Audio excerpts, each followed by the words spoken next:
If you go down to the woods today, you're sure of a big surprise. If you go down to the woods today, be wary of wolves, werewolves, witches. We've seen a plethora of supernatural beings in this series. Demons, reapers, zombies, straight people at an all-boys school. But sometimes the supernatural have a completely natural or scientific explanation that has nothing to do with monsters and magic. Sometimes it's a Scooby-Doo-esque situation, but there's really no way to tell until you go on the journey of investigating. So what's the case when Ciel and the gang are asked to go investigate a strange phenomena in rural Germany? Well, that's for Yana Toboso to know and for us to find out. This arc is the current fan favorite arc, and for good reason. It's got fun vibes, beautiful designs, profound character moments, and most importantly, the drama is wild and larger than life. No more are we walking the halls of a slice of life mystery like the Weston arc, which is still my personal favorite, but I can understand why some fans didn't like it. The Emerald Witch arc has it all, and it feels like some major plot progression. So without further ado, let us venture into the woods.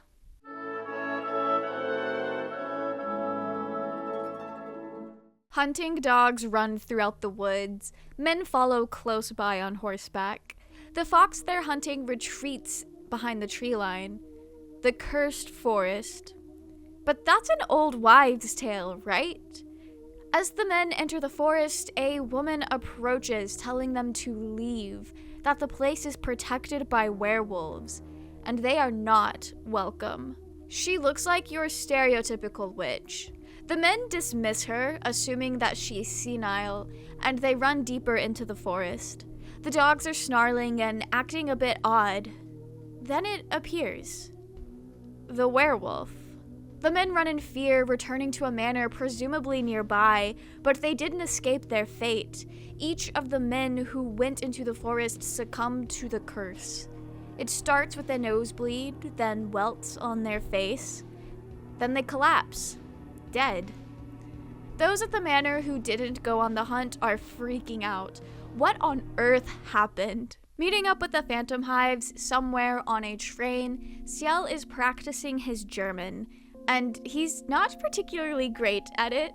He can read it just fine, but pronouncing it is where things get difficult for him. A week prior, Ciel had been called to Germany to investigate a string of odd happenings. This is out of his jurisdiction. What does some odd things in Germany have to do with Britain's underworld? The Queen claims that she only wants to send medical aid due to the fact that she has family in Germany, and since she can't do anything without approval from Germany, she's sending Ciel to work undercover, pretty much. That's the story we're going with. Ciel doesn't really get why he of all people is being sent, but he will not question the Queen directly. Besides, he just recently had to gain her trust back, so you don't want to do anything to jeopardize that. But Ciel is also pretty certain that he's not going to get a clear answer if he questioned her anyway, and it's not his place to question her. I mean, she is the Queen of England, and he is but a small child who works as her watchdog. However, Ciel does have a lot of connections, including someone he inherited from his father. Somebody who may be German and may be pretty helpful in this situation. This someone Klaus seems to know as well. You know, our old family friend from earlier in the manga. I'm honestly really happy to see Klaus again. I don't know why this man has become one of my favorites. There's also just the really fun fact that Sebastian hand-delivered an invitation to Klaus despite the man being in Finland. Sebastian gets around, you know? Klaus is also really happy to see Ciel, but apparently visiting this German connection was a bit of a bust. But Klaus did visit villages near the incidents, and noted that there was no disease, outbreaks, or anything. The locals claim that the witch's curse is what killed those people. The only thing the victims had in common was the fact that they had visited the forest. Legend goes that this forest is home to the survivors of the witch hunts of the past, and these werewolves are their familiars that they set loose to protect themselves. Ciel doesn't believe any of this. He's such a silly little skeptic, not believing in anything of the occult, but he's literally got a demon at his side. But with this fiction being the only thing Klaus could learn, Ciel must make the trip to Germany himself. One last thing, though. He asks Klaus about Undertaker, who's been missing since leaving Weston, but Klaus never really knew the man. He does suggest that the German man they've been talking about may know more about Undertaker since he knew Vincent for longer. Yeah, we are talking about Diedrich here. They keep making it really vague, like they don't want us to know who we're talking about, but we literally see Diedrich in like chapter 2 of the manga, and he's been a very pretty much reoccurring character throughout flashbacks. It is very obvious Diedrich is the German connection Ciel has inherited. This man gets introduced in the manga like 2 or 3 times before he actually gets officially introduced, and I love that for him. So Ciel hauls off to Germany, and Diedrich is not happy about it. Like father, like son, nothing but trouble.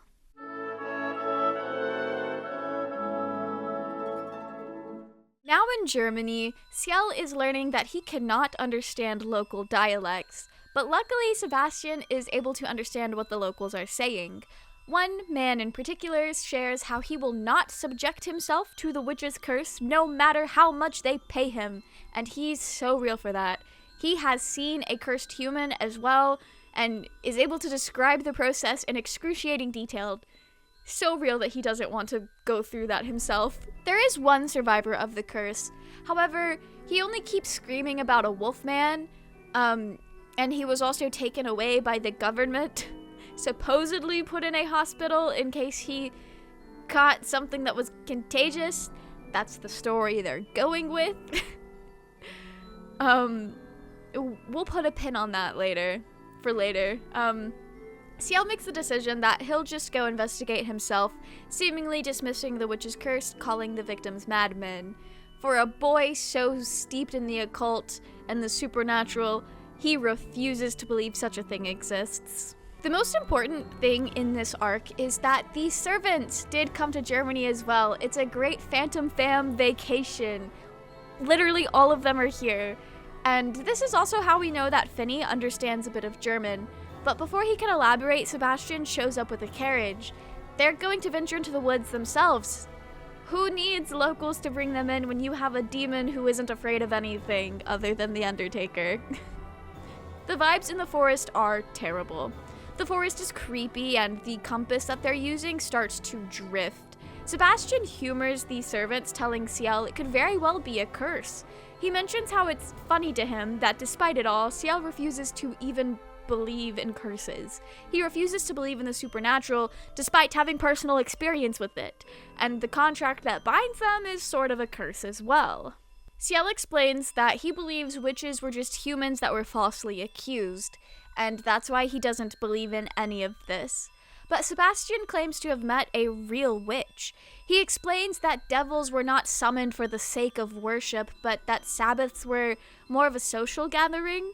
Devils were summoned for the sake of desire, and their strong determination for escaping reality in said desires is what allowed these people to summon demons in the first place. It's an interesting twist on the myth of witches, in my opinion.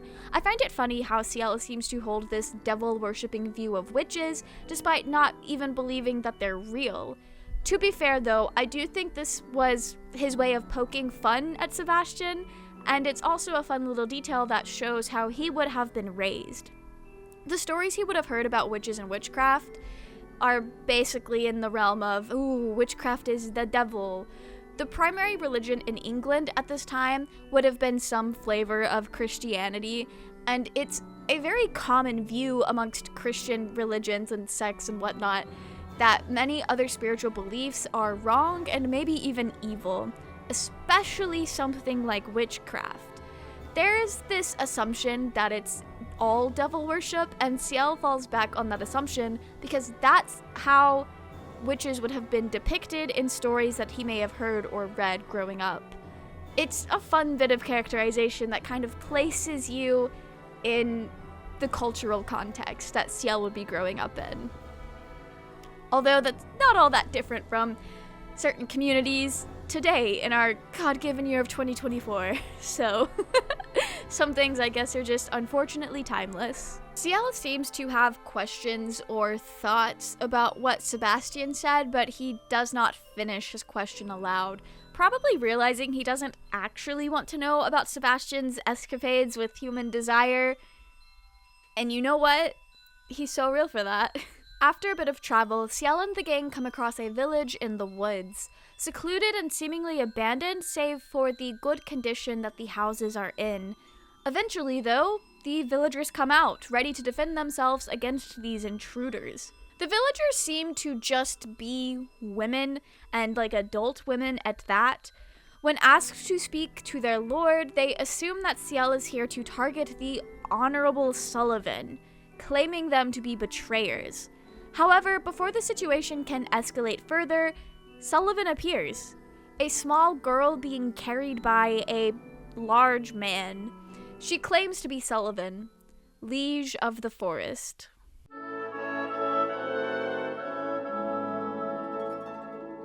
Ciel and Sebastian seemed to be a bit shocked that the liege is a child, which is rather rich coming from Ciel of all people. But it is unusual to see a child in a leadership position. The child introduces herself as Sieglinde Sullivan, and she's pretty nice and chill. However, the man who is with her, Wolfram, is very abrasive and unwelcoming to outsiders, much like the rest of the village.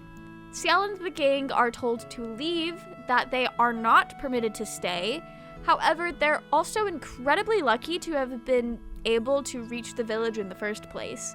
Sieglinde asks if they've not heard the tales, to which Sebastian takes as confirmation that this is in fact the witch village protected by the Wolfman. Confirmation that something is in fact going on. Sieglinde realizes that Ciel and the gang will not have a safe trip back through the forest since night is quickly approaching, so she invites them to stay, much to the dismay of literally everyone else in her community. As they are escorted to Sieglinde's castle, we get to see that the village has a lot of oddities. Torture devices laying about, almost as if this was someone's messed up Animal Crossing island. The entire village is starting to weird Ciel out. And you know what? I am too harsh on the boy, but after his past with the cult that held him prisoner and his experiences dealing with England's richest and filthiest, it makes sense that Ciel would have an aversion towards the occult. So, even though this kid has firsthand experience that people are into some weird stuff out there, it makes sense that he would be so disturbed by it given his history with it, and most, if not all, of his experiences with the occult being extremely negative. So, I'll give him a little bit of grace there. Sieglinde seems to be incredibly curious about these new outsiders visiting her village. Like Ciel, she probably doesn't get to just be a kid, and we didn't see any other children or signs of children in the village so far, so Ciel is likely her first ever chance at socializing with someone closer in age. Once they reach Sieglinde's castle, we're then met with something that fit right in with a Halloween special, complete with poison flowers outside as well. But despite the unwelcoming and creepy vibes, Sieglinde is actually very, very excited to have visitors. She expresses that it's been many years since anyone has come to visit, and she just wants to give them the best hospitality, throw out the special feast for the guests. When Wolfram sets her down, Ciel takes notice that Sieglinde's feet are bound, much like the Chinese practice of binding a woman's feet to keep them small and desirable. This does, however, negatively impact the person and impairs their ability to walk. It's basically intentionally deforming your foot and disabling yourself. Ciel wonders why such a thing would have been done to Sieglinde, in Germany no less. This was a real practice in history, by the way. This was a thing people really did, It's usually linked back to China, and most of the time when I've seen it referenced it is in reference to that old Chinese practice, but I did not do a lot of deep research into like all of it. So I'm not gonna spread misinformation on the internet. But it definitely was a real practice that people used to do, and it's honestly really sad and fucked up. And Sieglinde is living that life right now, although there is an explanation for this, and it's not just to be appealing to men. So, at least she has that. Despite Sieglinde's excitement for new visitors, it's a bit awkward since Ciel cannot communicate with her verbally. So they sit in silence, waiting for the food. At least an hour passes like this, which sounds incredibly uncomfortable. And the silence is broken by the sounds of Sieglinde's stomach announcing itself and her hunger. And then Sieglinde's like, oh yeah, you know what? I am kind of hungry. This does prompt Sebastian to mention that Wolfram seems to be really delayed and asks permission to visit the kitchen. Because if there's ever another butler involved in this series, Sebastian has got to go size them up, either befriending them or becoming adversaries. And now it's just Ciel and Sieglinde in the room by themselves, having to figure out ways to pass the time. They do attempt some forms of communication, and it like low-key kind of works a little bit, so they're getting somewhere. It's progress. In the kitchen, Wolfram is painstakingly measuring out everything exact for the meal. He initially does not want Sebastian's help, but concedes to it once Sebastian mentions that Sieglinde is very hungry. Wolfram's process is very, very different to how Sebastian would approach preparing a meal, which is what's taking so long. He's a simple guy, he cooks alone and does one thing at a time. But, working together, the two of them get dinner served. Sieglinde has absolutely no table manners. She's terribly unsocialized in a way that Ciel would be used to. I think this is to show early on just how sheltered Sieglinde is and how she's never had to learn how to be polite and ladylike. She just lives in this bubble, and because she's in this bubble in this village, it does not matter. It's not a value. It's not something that was worth teaching to her. So, that paints a very lonely picture for Sieglinde. She's very cut off from the outside world and hidden away in this cursed forest with the rest of the villagers. But we see it more with Sieglinde because she acts a lot more sheltered than we have seen anybody in the series act so far, even the other villagers. Although the other villagers' shelteredness comes out more as aggression, whereas Sieglinde is just genuinely clueless. She's a very smart girl. She's not like clueless. I do want to point that out. She's not clueless in the sense that like brain empty, no thoughts. That girl has a lot of thoughts. She just doesn't know anything about anything outside of the village. But all of that does not matter right now, because they have bigger issues to worry about, like the fact that the Wolfman have come.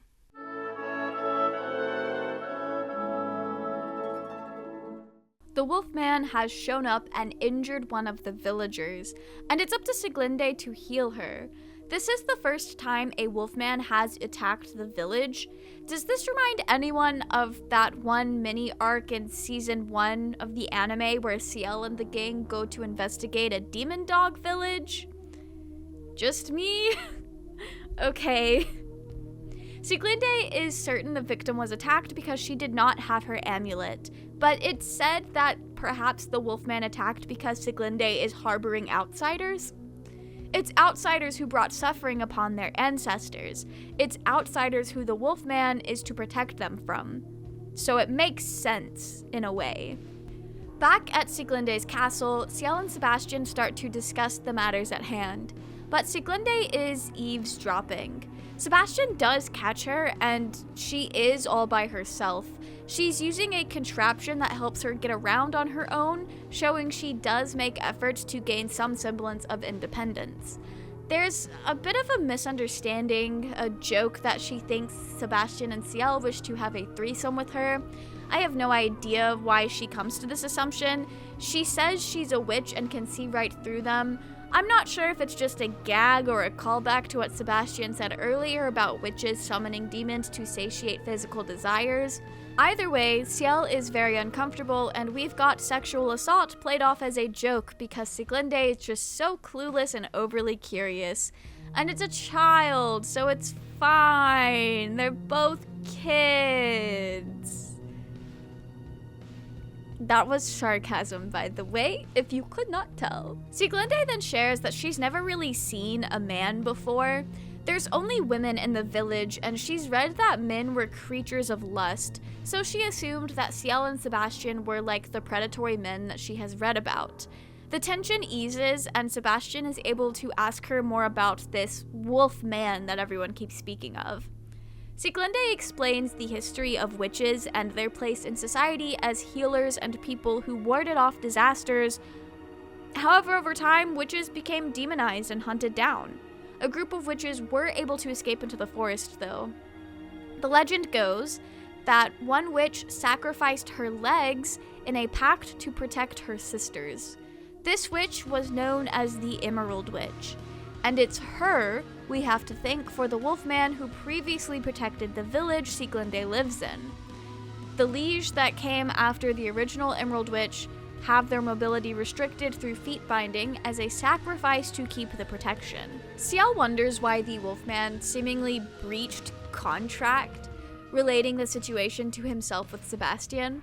Sieglinde assumes it may be due to the original witch's blood running thin, since it's been a long time since she passed away, so there's more distance between her and her ancestors that have now taken her place.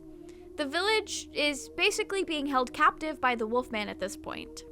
Sieglinde is resigned to the fact that she'll spend the rest of her life in this village, and she has since birth. It's the only thing she's ever known, but she still desires to at least know about the outside world. She's so hungry for knowledge. Sebastian seems to understand that Sieglinde herself is no threat, and she's also a person who holds leadership, so it would make sense for Ciel to befriend her, so he encourages that. Sieglinde shares warding amulets with them so that they may travel safely back outside once morning comes. One thing about Sieglinde's character is that while she's hungry for knowledge and understanding, that trait is also used to make her the comedic sex pest character archetype. The character that seems to default to sex jokes, wishes to talk about sexual things, and seeks sexual knowledge. While there's nothing wrong with being curious, and she's around the age where kids do start to hit puberty and explore their own sexualities, I've seen a lot of people express discomfort with the way these jokes play out in the manga.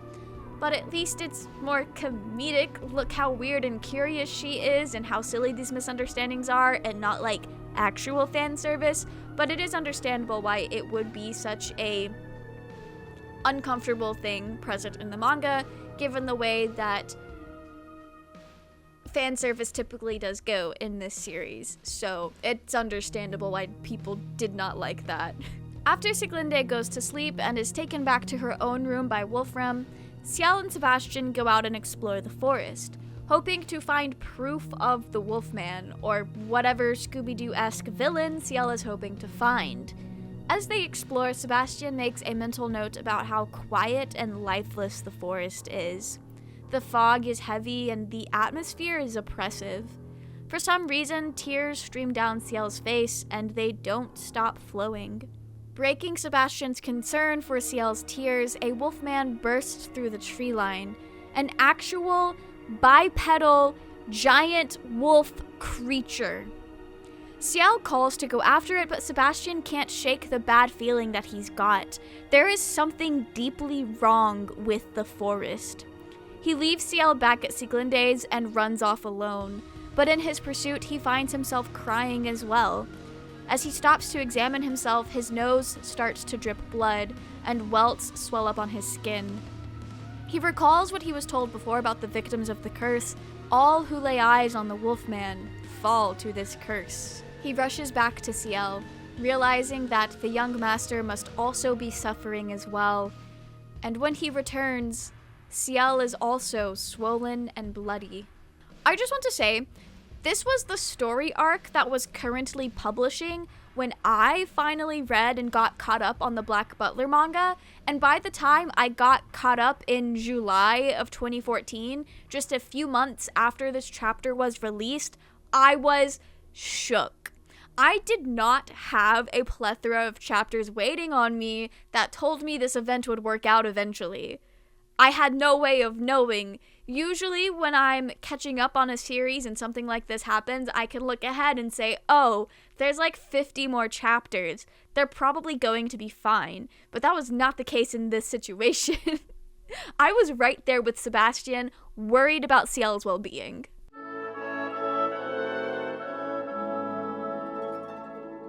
Welt swollen up, blood dripping from the nose, Ciel is in terrible shape. He says that his body is burning.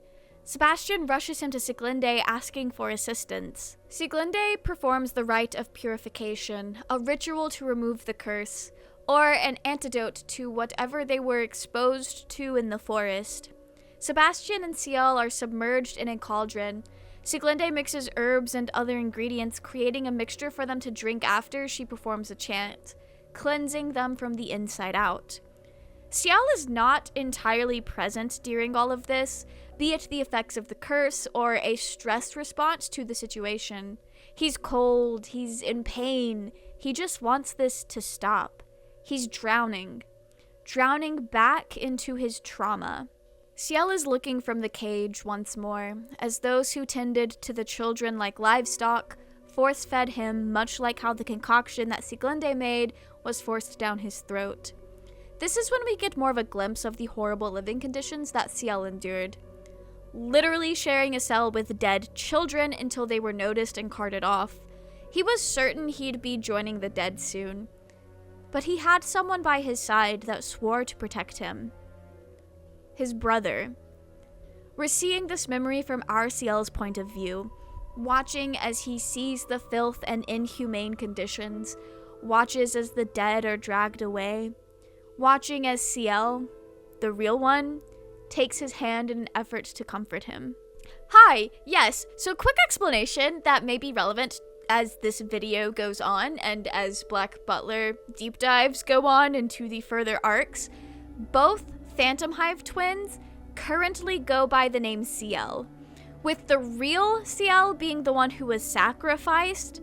The character we've been following this whole time took on the name of his dead brother, and we have no other name to call him by.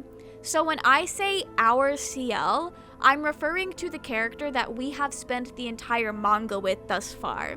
Real Ciel being the other one who died. Just to clear that up in case you did not know. We watch as that comfort is ripped away and ritualistically murdered right before his eyes. He cries out for Ciel until he's awoken by his own screaming. Arm outstretched, his body currently in the comforts of a bed, surrounded by his servants who love and care for him like family. The welts from the curse are starting to clear up, but he is still healing. However, the current reality is not the one Ciel finds himself in. He's terrified out of his mind. He rejects the touch of anyone who's got an adult presence, of Sebastian, who up until now had been his protector. He calls out that Ciel does not want to be hurt anymore as he clings to Finny. He aims to protect his brother in any way he can. He maybe feels Finny's presence is reminiscent of a brotherly presence. I say that's canon, but I am also pushing a Phantom Fam agenda. RCL cries out that it's dark and wonders where he is. He has lost his vision. Ciel begs for the lights to be turned on, to be told where he is. The servants are very upset by this turn of events, expressing sorrow for his condition. They are also concerned that they will not be able to care for him if he's rejecting their touch, their presence even, lashing out to protect himself from some unknown threat. But they must wait until morning to consult Sieglinde on the matter. Until then, Sebastian has some sleuthing to do. He returns to the forest, examining his body. A devil cannot be affected by evil spirits, and the forest is still incredibly lifeless. He's starting to figure something out, and they're stuck until Ciel recovers. Sebastian, not wanting to make himself an unwelcome guest, prepares breakfast in an attempt to make up for the night before, and likely to butter up Sieglinde and Wolfram for the inevitable delay of his departure. Sieglinde is able to offer some insight into what Ciel is going through, explaining that the curse weakens the heart and amplifies the fears. Sebastian then puts it together that Ciel is rejecting adult presence.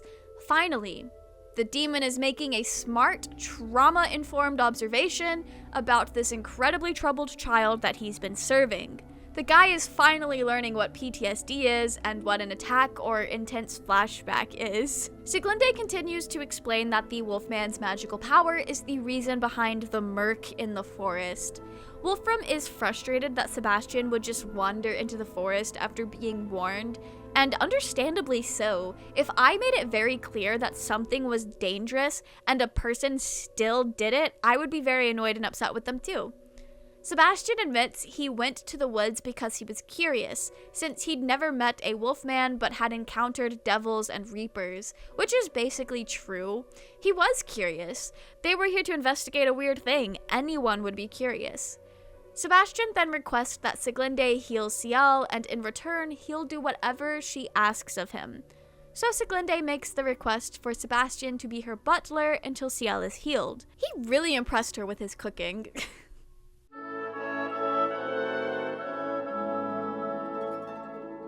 Now working for Sieglinde, Sebastian is having a bit of deja vu to that one time in season 1 of the anime where he worked for King Edward V's ghost temporarily. Ciel is still in pretty bad shape, freaking out anytime Sebastian or another adult comes near him. There's also an interesting moment where we see that Sebastian was delaying his natural recovery to seem more human. This is particularly interesting because throughout the series, Sebastian's injury and recovery rate is a little inconsistent. Yes, it does depend on the source of the injury and how serious of a moment it is, just for like the vibes of storytelling. But this also kind of acts as foreshadowing as to the fact that there might be something more going on with this curse. We get a flashback to when Sieglinde asked Sebastian to be her butler. Wolfram is very cautious, stating that the outsider is too suspicious, but Sieglinde's curiosity gets the better of her. She has so many things that she wants to ask. Sebastian is basically her search engine in regards to anything pertaining to the outside world. Sieglinde is shown to be rather stubborn and maybe a bit impulsive. She does not care about the dangers because she seeks knowledge. She also likes his cooking and sees him as an objectively better butler than her own. And she's already made up her mind. There's nothing Wolfram can do about it now. So Sieglinde's house staff and the Phantom Hive staff are now working together for the time being. Sebastian divvies out the duties to the Phantom Hive staff and they all begin their work. Finny is the only one who can tend to Ciel, and Sebastian gives him advice based on past experience. But I also think it's pretty funny that it basically sounds like he's talking about a feral cat or something. Ah yeah, don't mind Ciel. Warm milk and honey will do the trick if he's being difficult. He's a rescue, so he's going to be a bit skittish. There's a bit of tension between Sebastian and Wolfram, but it's honestly very one-sided. Wolfram is probably feeling insecure, and like this random guy showed up and started doing his job better than he was, which is true, but he's so angry about it. Or this could be a hint that maybe they're hiding something and these outsiders jeopardize the mission that they're on. Could be anything, really. It's basically time for Sieglinde to take Ciel's place, down to the morning tea and outfit of the day. Sebastian whips something akin to the fashion of the outside world for her upon request, and is just giving her his usual morning routine for Ciel, aside from sewing on the go. It's kind of cute to see her experience all of these new things. She has never consumed anything that Sebastian is making for her prior to this, so it's all really new and exciting for her. Sebastian tries to teach her manners as well, but honestly, table etiquette is a lot to wrap your head around, especially the first time hearing it. But Sieglinde is happy to learn as much as she can. No one is happy about Sebastian being her butler, though. The Phantom Hive servants are wondering how he can keep his cool when Ciel is in the worrying state that he's in. But he must have his reasons. Tanaka does try to make them feel a little bit better. A butler must keep things in order so that they can welcome the master back in a fit state. Sebastian is trying to keep things normal for when Ciel feels better, I guess. Meanwhile, Sebastian is teaching Sieglinde English. How helpful! She's excited to learn about the remedies in the book that they have, wanting to know more about the magic potions. The villagers and Wolfram, though, are deeply upset by the continued presence of these outsiders. One woman states that they'll have a baneful effect on Sieglinde and that Wolfram will come to regret letting her keep them around. I'm going to be honest, when I was rereading this arc to make this video, I had actually forgotten about the plot twist at the end. Like, I knew what the curse was. I remembered that, but everything else, all the other details, I'd completely forgotten about. So when you're going into this new without any form of knowing where this is going, it definitely, like, the way that these villagers interact with each other and interact with Wolfram, it feels off, but it feels more like they're being very distrustful towards the outsiders than it does building up to some sort of reveal. Or at least that's how it felt for me. But it's also kind of like all of these things feeling off is a hint that, like, hey, maybe there is something more going on here. And I just missed it because I forgot that's where this was going. I wanted to point that out because I know for a fact if I had remembered that's where this was going, I would have been digging deeper into these moments between Wolfram and the villagers. Also, yes, hi, I script these as I reread, so I'm writing down chapter by chapter as I'm reading the chapters, which I don't know if that's the best way to do things, but that's the way that's always worked out for me. Back with Ciel, Finney is doing his best to make sure this kid gets something in his stomach, having to resort to the warm milk and honey mentioned earlier. But he's a bit clumsy. Finney is not used to taking care of other people like this, and on top of it all, Ciel is in a very fragile state, so he must be extra careful. Ciel shares that he's scared to go outside after Finney suggests getting some fresh air.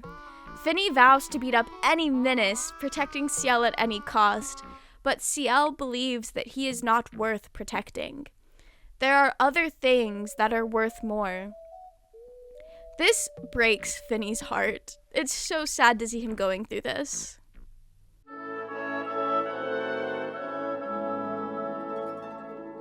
It's Finney's backstory time! Let's go! Finney used to live in a lab as a test subject, but the lab was breached, and Finney watched as his fellow experiments were executed before his eyes. He stared down the barrel of a gun. He was to be shot as well. We don't see what happened, but we know that Finney was able to save himself and escape, leaving behind gore. He eventually surfaces through a round hatch built into the ground somewhere. Ciel and Sebastian standing overhead. Ciel stopped Sebastian from taking care of this strange fellow, effectively saving his life and giving him a chance to be reborn. Finney can't take Ciel saying that he's worthless. Not someone like him. There are others who much more than he. Ciel repeats this, but it's not the full thought. It doesn't even make sense in the context. Honestly, I'd say Ciel isn't even hearing Finney's words at this moment, living through some guilt-ridden hellscape his mind has made up for him. Finney won't give up, though. Ciel can't say stuff like that. Not after everything he's done for him. Ciel has given Finney everything, taught him how to care for life with hands that previously were made to only destroy, took the weapon number 12 and gave him a chance to flourish, live a life, to be Finian the gardener. Not understanding the full depth of this situation, Finney tries to reassure Ciel that he'll be okay, that Sebastian will find a way to fix this. But the mention of Sebastian sends Ciel spiraling. Not Sebastian. Sebastian is the one who did something to Ciel. The real Ciel. Right on cue, Sebastian shows up with Sieglinde. She must tend to his wounds, do her duties as the Emerald Witch. Sebastian asks Finny to tidy up the dishes, effectively getting rid of him as to not blow his and Ciel's cover as demon and demon contractee. Sieglinde, though, is allowed to know of the contract mark. I mean, it is low-key kind of unavoidable given the circumstances, but she's also just chill like that. She's able to communicate with Ciel now that she can speak a bit of English, which I'm sure is very helpful in this situation. Luckily, Ciel is physically healing very nicely, but after dressing him with fresh bandages, Sieglinde asks Sebastian if the two of them are devil worshippers. She's on a similar path, but still missing the mark here. She reassures Sebastian, though, that, it's fine if they are. Witches don't condemn that sort of thing. She's cool with it. She doesn't care. She's just curious. Sebastian starts to explain as best he can, while leaving out the detail that he is the demon Ciel is contracted to. And it provides for a bit of irony as Sieglinde is adamant that normal people cannot summon devils. And when Sebastian says that they can, she tells him to be careful because he'll be cursed by the devils. What a silly thing to say to a devil. Sieglinde assumes that Sebastian was also a sacrifice like Ciel and decides that she's not going to ask anymore, understanding that it is a very sensitive topic and swearing to keep it a secret since no one else knows about it. Sieglinde debriefs Ciel's medical condition with the gang, letting them know that he's doing well physically, but he's still emotionally unstable, and his blindness is likely due to mental trauma, which is a real thing that can happen apparently. That's so terrifying. Everyone is pretty happy to hear that Ciel will be okay though, even if he still has a road of recovery left. They can rest easy knowing that he'll be able to see again once he's healed. Bard suggests that they try to return home quickly because he thinks Ciel will feel most comfortable at home. I'm honestly not sure if that's true given home is one of the places his trauma took place, but being in a familiar setting will still be more comfortable than this new environment in a foreign country. Sebastian is not super keen on this idea, but he can't say anything about the investigation to the very people he is investigating, so he comes up with an excuse to leave the kitchen, taking Snake with him to explore. Snake, sweet precious guy, seems to not be too happy about the sneakery going on. As the two explore, they come across a dead end that ends up being a false wall, a secret passage. But before they can go through it, Wolfram appears behind them, questioning them and threatening to kill them if they approach the secret area again. Back in Ciel's room, the boy is finally eating, even if it's not much. But things are interrupted when a wolfman appears in the window, smashing through, assumedly to attack. Finny uses his body to shelter and protect Ciel, and it works. He is scratched but is able to fend off the wolfman, kind of. He kicks it, and then the wolfman retreats out the window, which is kind of weird to him that it didn't do more damage than that, but it seemed to work for now, so it's fine. Sieglinde must do something to protect her home, her village, so she tells Wolfram to prepare for her to fulfill her duty as the Emerald Witch. She's taken to that place down the secret passage. She summons the Wolfman, asking them to take heed of the magic she casts. She will eventually be able to sustain their life with her ultimate spell, but until then, she asks that they quell their anger. Things are starting to look more complicated than we initially thought, and Sieglinde is a lot more involved with the Wolfman and the curse than she led us to believe. I wonder where this is going. Back to Ciel and the gang, he's cocooned in his blankets, begging to go home. He's scared, he hates it here. And this is all very unlike how he usually is. This isn't the same calculated child that Sebastian made a contract with in the cage. So what are they to do now?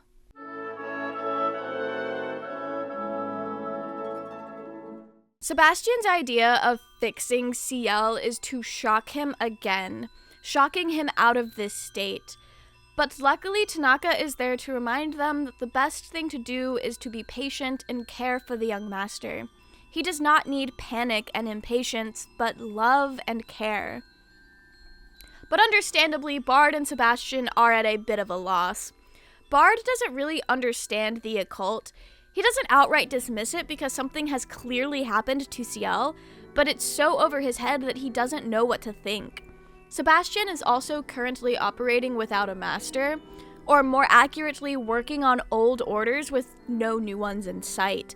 All he can do is wait for now. But Sieglinde is up to something. She and Wolfram head to a meeting, telling the gang to not get up to anything while they're gone. Sieglinde has a very solemn look on her face, looking down instead of at anyone around. But as Wolfram's back is to Sebastian, Sieglinde looks back at the group. Sebastian seems to notice this and think something of it. She looks remorseful, almost, like she feels whatever's going on is her fault, and maybe he does pick up on that. Back in London, the Queen has received the strange plant that Sebastian had picked up in the forest, and the test results are back. The double Charles discuss how there's something weird about the Phantom Hive lot, wondering how on earth did they send the plant from Germany so quickly. The answer is demon magic. It's always demon magic with these guys. The results on the plant bring terrible news, though, and the Queen is distraught. We get a comedic moment of John Brown using a puppet of Albert, the Queen's late husband, to reassure her, and that seems to work in a comedic fashion. She then sends orders to have the Wolfmen slain. Back in Germany, Ciel is still trying to recover. He's asleep, and we get to see what's going on inside his head. A dreamscape of a chessboard as he stares down a copy of himself. Or more accurately, his twin brother. We can tell because one depicts Ciel with the contract mark, and their hair parts in different ways, mirroring one another instead of matching. This is a very, very important detail. Also, fun fact that's actually heartbreaking, but if we jump ahead to the flashback chapters that happen after the twin reveal, we can see that the outfits Ciel and Ciel are wearing in this dream sequence are the exact same outfits they wore the night that they were assaulted by the cult. We may not know it at the time of this chapter being released, but these outfits are a tie to the trauma that our Ciel went through, and the inclusion of them in this dream furthers the idea that this whole issue right now is a PTSD episode, brought on by the extreme stress of the Wolfman miasma, and whatever experience is lined up with what he had experienced in the past. The composition on this spread is also really nice. It's been my favorite spread for years, and it is also the same image I use as the background for any Black Butler videos where I'm placing like a clip of the anime or the musicals to avoid copyright strike of like the full frame. I also want to point out all of the star imagery here. It's something that's a bit new to the Black Butler franchise at this point in the manga, but it does become very relevant. Ciel is French for sky, and we don't know what Ciel's true name is, but the strongest theory is that his name would be something like Astra or Estelle, French for star. Our evidence being that the star imagery often paired with him from this point forward, and the fact that in the character guidebook, that name, specifically Astra, was one of potential options for Ciel's name. However, that's just a theory, and the rumor kind of fell out of popularity due to the person who mostly pushed for it and popularized it being arrested for some pretty serious crimes. Our Ciel is scared. He's terrified. He can't see anything, and he claims that's the reason for his fear, but the Ciel in his head knows the root of the real issue. Ciel knows everything about his brother, especially the version that resides within our Ciel's head. Our Ciel is scared of confronting the sin. But it's okay, because if he stays trapped inside his mind, stuck in this state, then he won't have to confront it. He won't feel the pain. He can just stay there forever with his brother. There is a lot to be said with this scene, but I'm going to hold on to my thoughts until we cover the other dream sequence in this arc because they say so much together. Just know the cogs in my brain are spinning very fast thinking about this. Sebastian is growing impatient, though. This is not the kid he signed up to work for. This is not the young master that he has been serving these past few years. There is something fundamentally broken here, and that does not work for him. But things are still moving. Snake has the news of the century. I love how excited Oscar the Snake is to deliver this information. Down in the village, Sieglinde is holding a meeting. The villagers are certain the attacks are caused by the outsiders staying with her. She must force them out if she's to protect her people. The standard stereotypical creepy hag lady that's been the main source of accusations in this arc asks if Sieglinde enjoys seeing them suffer. She says that Sieglinde must put her duties first, not her curiosities of the outside world. She must focus on completing the ultimate spell to quell the wolfman's rage. Sieglinde promises she'll have them leave before tomorrow. Wolfram is then asked if he remembers his duties. His duty to be a butler, not to Sieglinde, but to the Emerald Witch, implying that the Emerald Witch is a position that many have held throughout time, a role that requires a sacrifice maybe, or implying that his duty is not with the person, but with a mission. Back to Snake, he's revealed that there are wolfmen beneath the castle. Oscar witnessed Sieglinde performing her magic. Oscar can't recount fully what he saw, and to be fair, how do you expect a little guy to perfectly recite what he saw when he likely has never seen that before and has no basis of understanding for it? Bard suggests that they go investigate since no one is home, but Sebastian recounts seeing a talisman on the door last time he went there, so that's going to complicate things a bit. He theorizes that it somehow alerts the residents of an intrusion, which would explain how Wolfram knew to come down to catch them so quickly. Sebastian has an idea, though. He does think he can still sneak in, as long as the others promise to buy him time if Wolfram does show up. I think it's probably an excuse, though, for him to go alone and use his demon powers, but also he clearly doesn't fully understand this magic that they're working with, and the truth of it, so having the others be a distraction is very helpful. At the side of the secret passageway, Sebastian breaks the wall down, avoiding triggering the talisman. He finds Sieglinde's magic staff made from calcite, which is a really fun detail. Calcite is very similar visually to quartz, and also comes in many colors, and it's a very common mineral with many practical uses. However, one thing about people who practice witchcraft, at least the modern versions of these spiritual practices, is that they utilize crystals as well, not for their more practical uses, but for metaphysical uses. Calcite in particular is believed to amplify energy, particularly healing and learning energies, which makes perfect sense for the Emerald Witch, and it's believed that using wands also helps amplify energy, so having a wand made out of calcite is like perfect for amplifying the Green Witch's or the Emerald Witch's energy here. Sebastian also makes note of the Theban alphabet, also known as the Witch's alphabet, which is also a real thing, but I don't know a lot about that. It is a substitution cipher of Latin script that is also used amongst occultists and is used in the Wicca movement as well, according to Google. Yana Taboso really did her research here, and I think that's so fun.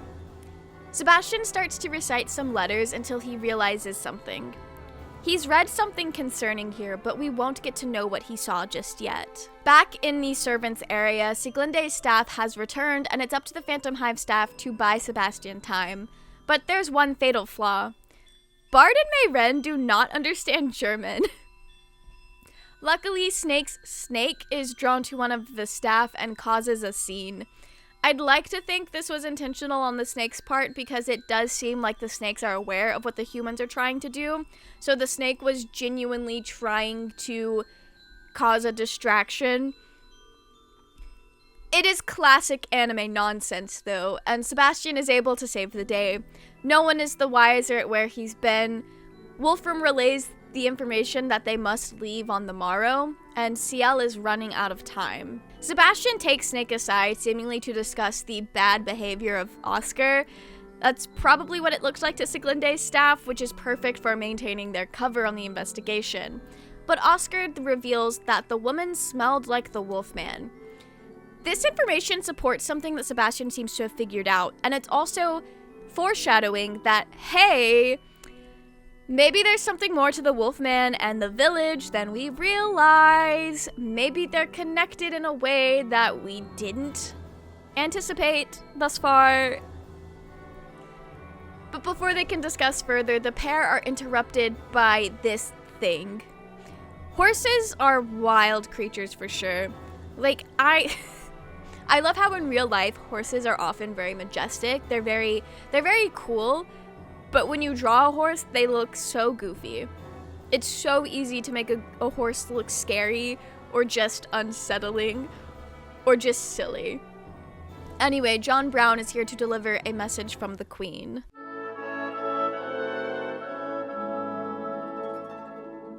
John Brown and his horse somehow reached Germany pretty quickly, but he did not travel by horseback. That's just his buddy. They're also unaffected by the curse in the forest. Crumbs for people who think the Ashlanders plotline from season 1 of the anime may be related to the manga somehow. He emphasizes how important this message is and that they should read it right away. The time for waiting has passed. Sieglinde is confined to her room, but she wishes to see the Phantom Hives off in the morning. Wolfram is adamant on her not being allowed out.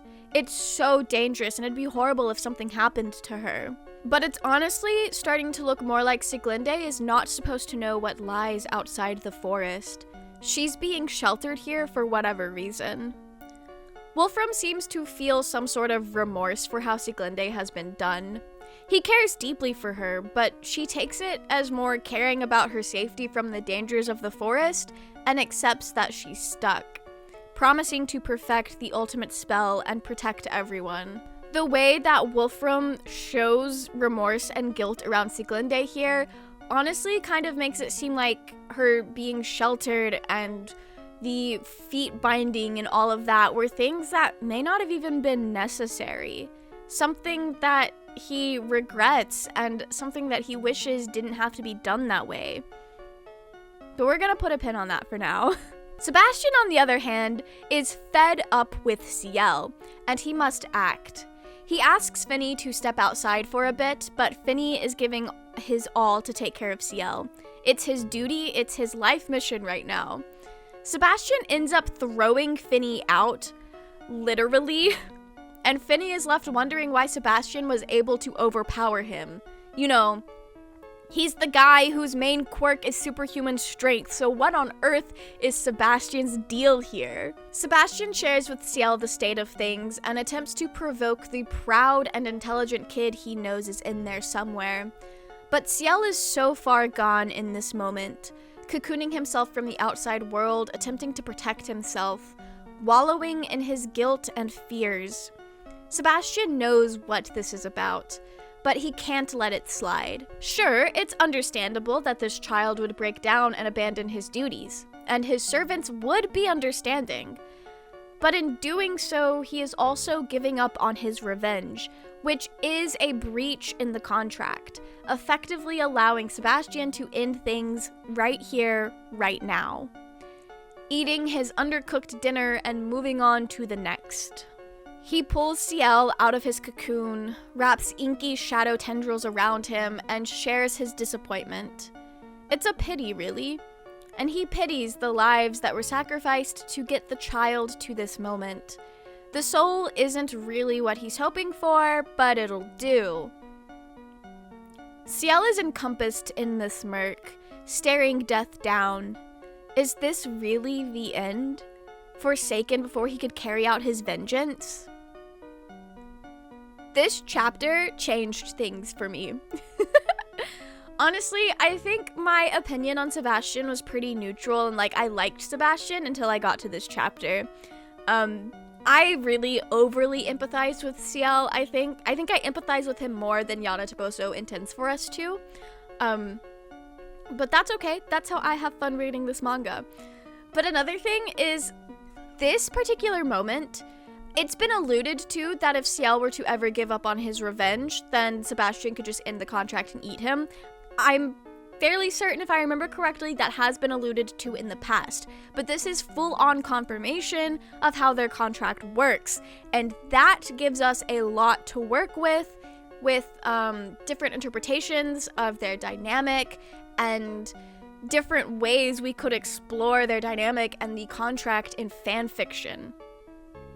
So I thought that was kind of nice. And you pair that with the live action movie that came out around the same time as this chapter. I believe both this chapter and the movie came out in 2014. That feels correct to me. Either way, around the same time. And in the live action movie, it is stated that Sebastian isn't obligated to save Ciel's life if Ciel is the one actively putting their life in danger. That's purely just from the live action movie though, and that has not been stated in the manga, so it's up to you if you want to take that as canon or not. But either way, 2014 was the year of getting new information that recontextualizes the contract and their dynamic, and I love that for us. I think that's so fun.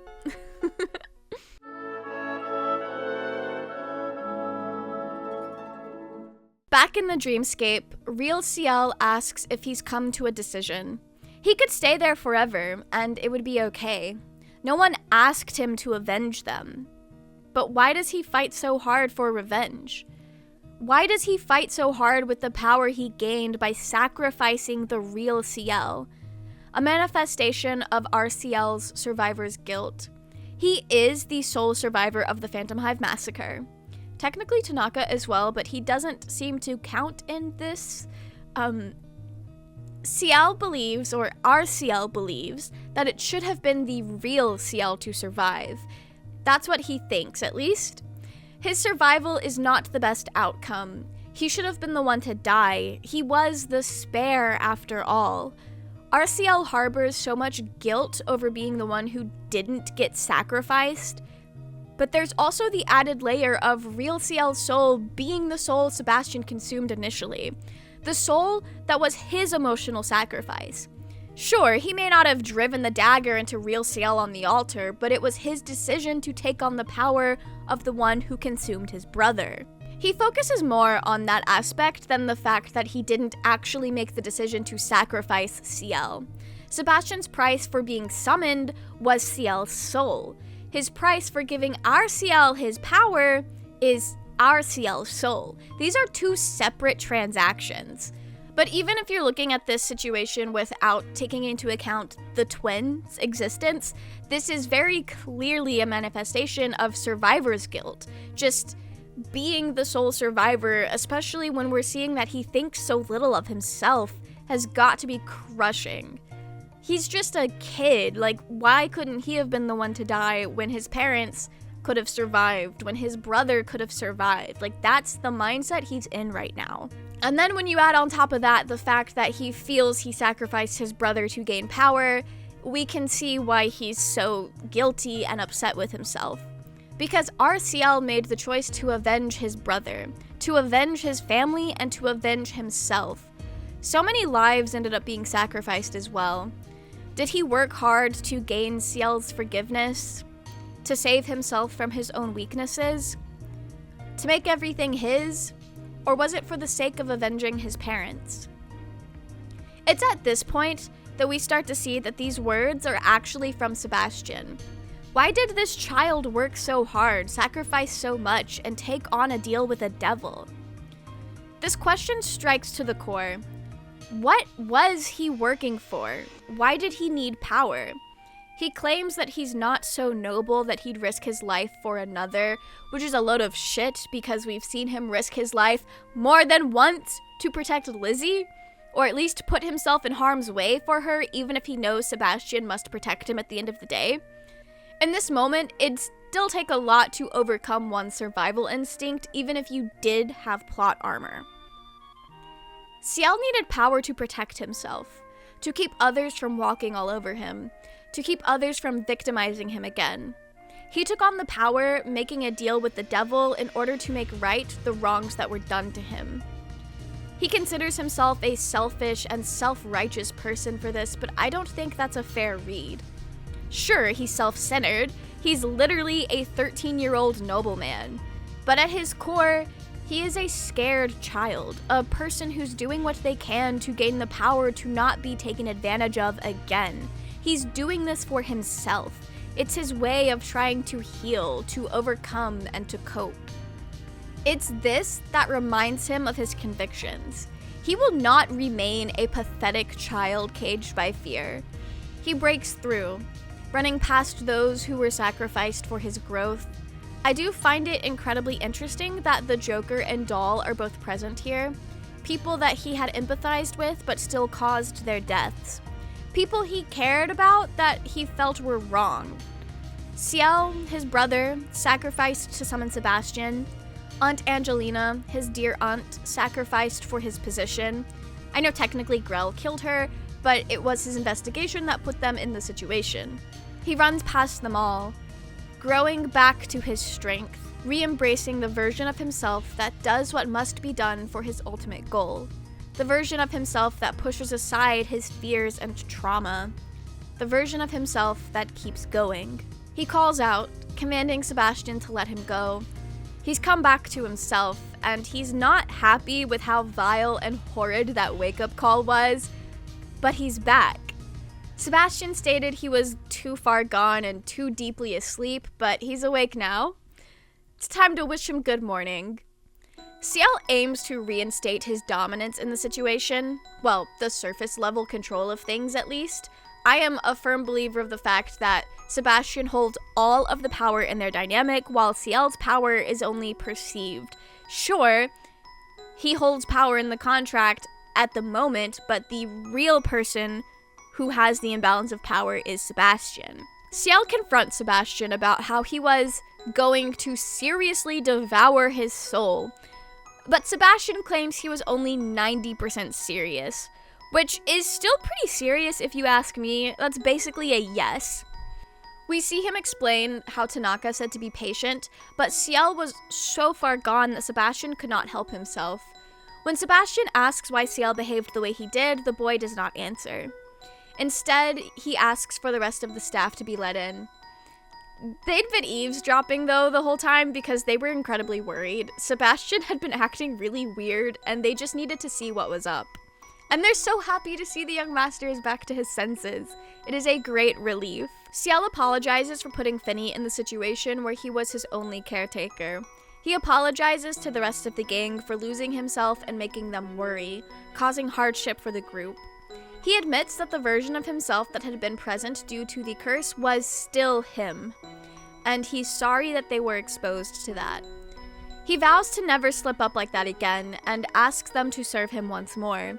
He's found his resolve, and he's processed whatever parts of his trauma that was holding him up. Or at least, like, some of it.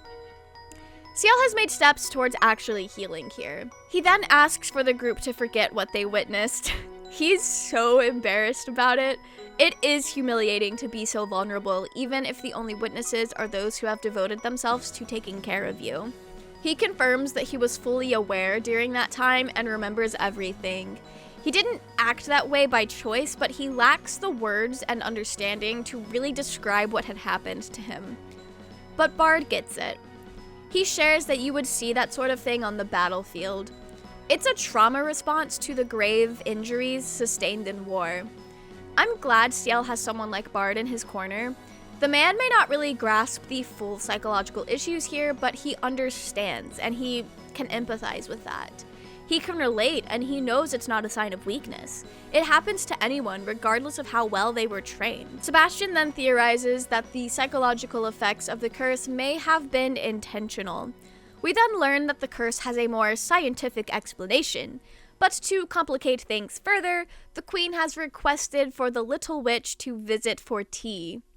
In other words, they have to get Sieglinde to the outside world.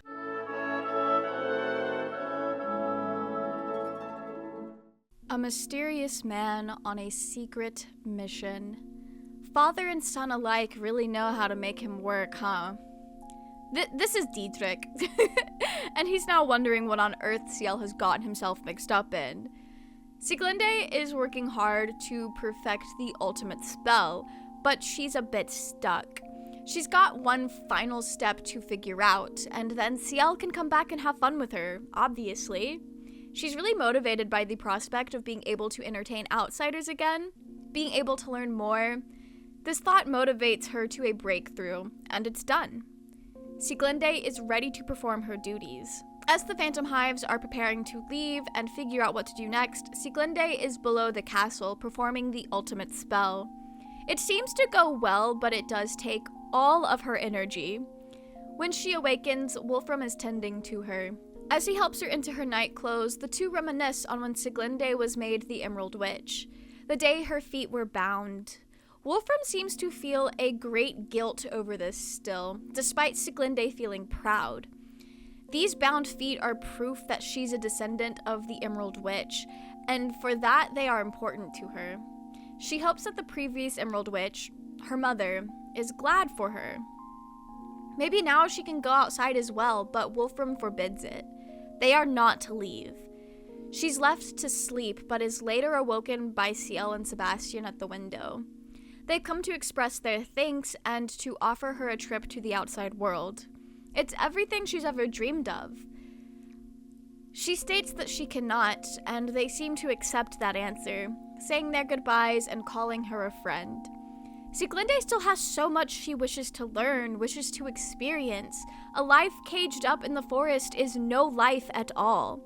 A sheltered life, left to stagnate instead of flourish with an abundance of experiences. Sieglinde decides she must go out. Sebastian prepares her for her debut into the world, and it seems as if things will work out. I do want to say, I finally figured out by this video how to be really succinct in my chapter summaries, so when I don't have a lot to add, they are very short. But I do want to point out the lingering of guilt for Wolfram.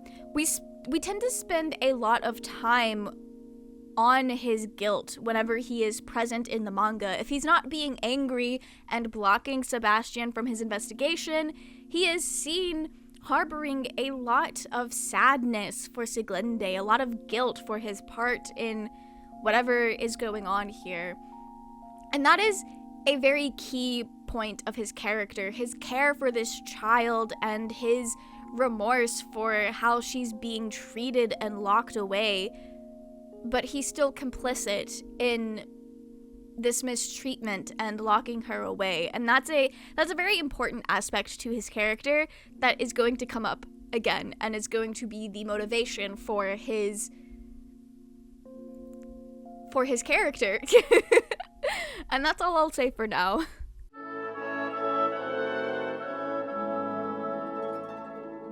Ciel and Sebastian take Sieglinde below the castle in order to learn more about what she was doing. They ask her about her duties, and she explains what she was taught. The Wolfman possesses evil magic that harms humans. The miasma, the curse. However, over time, the natural miasma of the land was lost due to human prosperity, and witches lost their power. The Wolfman who lost their powers demanded that something must be done. They demanded a source of miasma, and in turn they provide protection. That's what Sieglinde was tasked with doing, creating a source of miasma, and that she had done. Sebastian seems a bit amused. Sure, that's what she was taught, but that does not seem to be the truth of the matter. Sebastian takes it into his own hands, touching the altar and revealing a vault door. This is the path to the outside world, but Sieglinde can still turn her back. However, she does not. Instead, she pushes onward. I do think it's very interesting the way that Ciel and Sebastian keep turning back to her, and they're like, hey girl, we're about to reach the point of no return. This is to the outside world. Are you sure you want to keep going? Are you sure you want to keep learning? It's like they're bringing her along to learn the truth of her life, but they're also like trying to be like, hey girl, do you really want to do this? Almost as if a way to push her into doing it even more. Because Sieglinde seems like that kind of person where if someone tells her like, hey, are you sure you want to know? That's going to make her want to know even more. Obviously we know that Ciel and Sebastian can't not let her stay there. They have to take her to the queen. So we know that they're not being genuine when they say like, hey, bestie, you can stay if you want. You don't have to keep going. This is up to you. They're not being genuine here.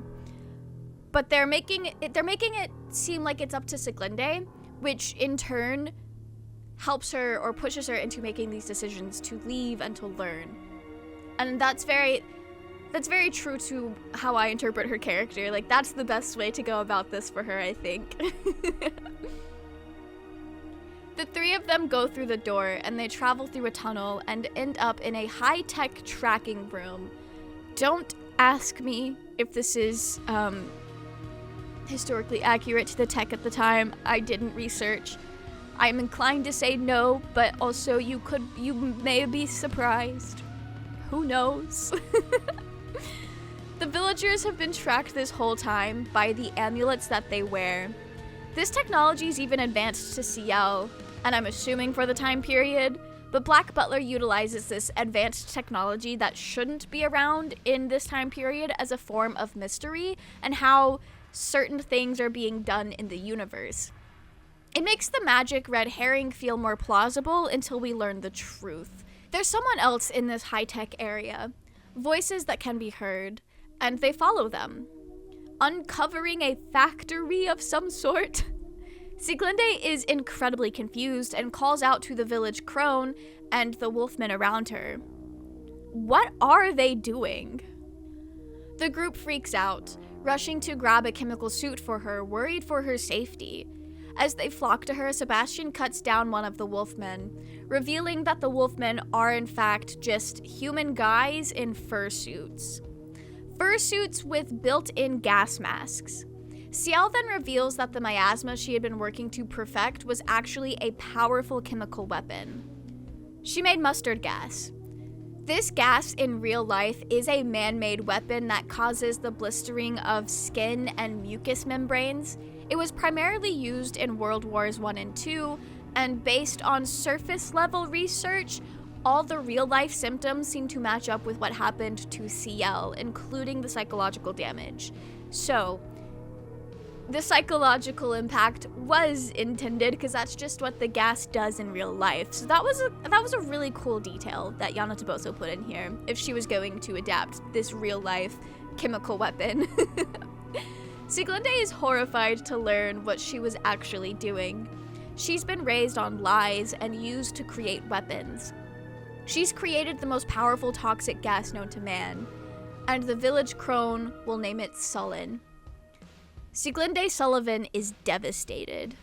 I promise I do have a lot to say about what this chapter reveals, but I hold that off until like the end of the video because it's a bigger thought than like this chapter specifically. I do want to say that because I feel like for the Emerald Witch arc specifically, a lot of my analysis is more like bigger picture stuff that we talk about later. So that's why the chapter segments are so short.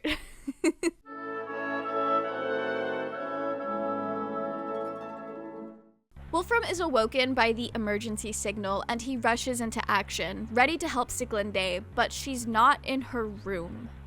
Sieglinde's whole world has come crashing down around her. This girl, who'd spent her time as the Emerald Witch doing what she could to protect others, living to help, just found out her efforts weren't actually for protection, but for harm. For killing. She's upset that she was lied to this whole time, but she wants it to not be true. But instead, Sieglinde is praised for her genius. Her weapon will change history. The village crone, the one stereotypical witch-designed character that's been showing up, throwing accusations, and making things difficult, shares that Sieglinde is the dear one she lost that day. It's revealed that this strange woman is actually Sieglinde's mother. The woman was a member of a military project 13 years ago. The project aimed to create mustard gas that was previously believed to be unable to be mass-produced. And they did find a way to do it. However, one day there was an accident that killed the man responsible for figuring this out and disfigured the woman. Everyone mourned his death, the loss of his genius, but the woman was pregnant with his child. And that child showed great potential at a very young age. and apparently understood the synthesis of mustard gas as a toddler? Sure. The woman was convinced that the mind she had fallen in love with had been reborn, and then proceeded to create the secluded village where Sieglinde could live, isolated and free from distraction, pour herself into her research, and develop the gas that her father had set out to perfect. This would explain why she was so sheltered, why they were so upset about the outsiders, because the outsiders were a distraction. The outsiders were a threat. Some random British people show up to your military operation. Like, of course you're gonna be hostile and want them to go away. They're a distraction for your child that you have created this environment so that she could only focus on creating mustard gas, and now she has these people here allowing her to focus on other things. Like, yeah, of course you're gonna want them to leave. Of course you're going to stage these wolfmen attacks so that Sieglinde feels she has to push the outsiders out and focus more on her research and creating mustard gas. They pushed the process along because they were threatened by the phantom hives being here. They pushed the process along because Sieglinde was starting to focus on other things. Sieglinde does not take the news well. She feels betrayed, and yeah, she honestly was. And she lashes out at Wolfram when he shows up. But hey, at least the guilt he was showing makes sense now because the man was in on it.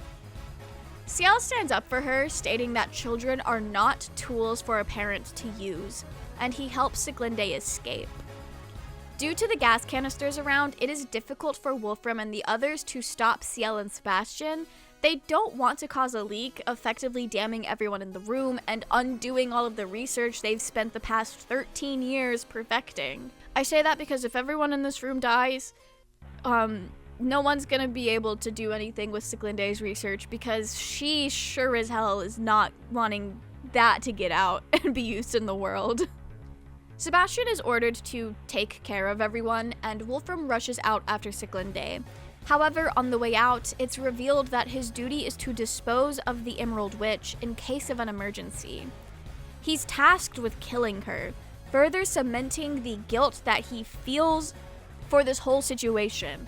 Wolfram knew from the start that once things were over, he would have to kill her, or if things went bad, if she defected, he would have to kill her, and he didn't want to. That's why he so adamantly forbade her leaving the village, leaving the forest, because if she was exposed to the outside world and she learned the truth of the matter, he would have to kill her. And he doesn't want to do that. He desperately does not want to do that. He cares about her. So everything makes sense now from Wolfram's character. The Phantom Hive servants notice the commotion and jump into action once they spot a flare shot into the sky by Ciel. Ciel explains to Sieglinde that the world is cruel. He shares that she'll likely experience hardships if she leaves, but it's up to her. Does she wish to continue this adventure, or will she take the easy way out?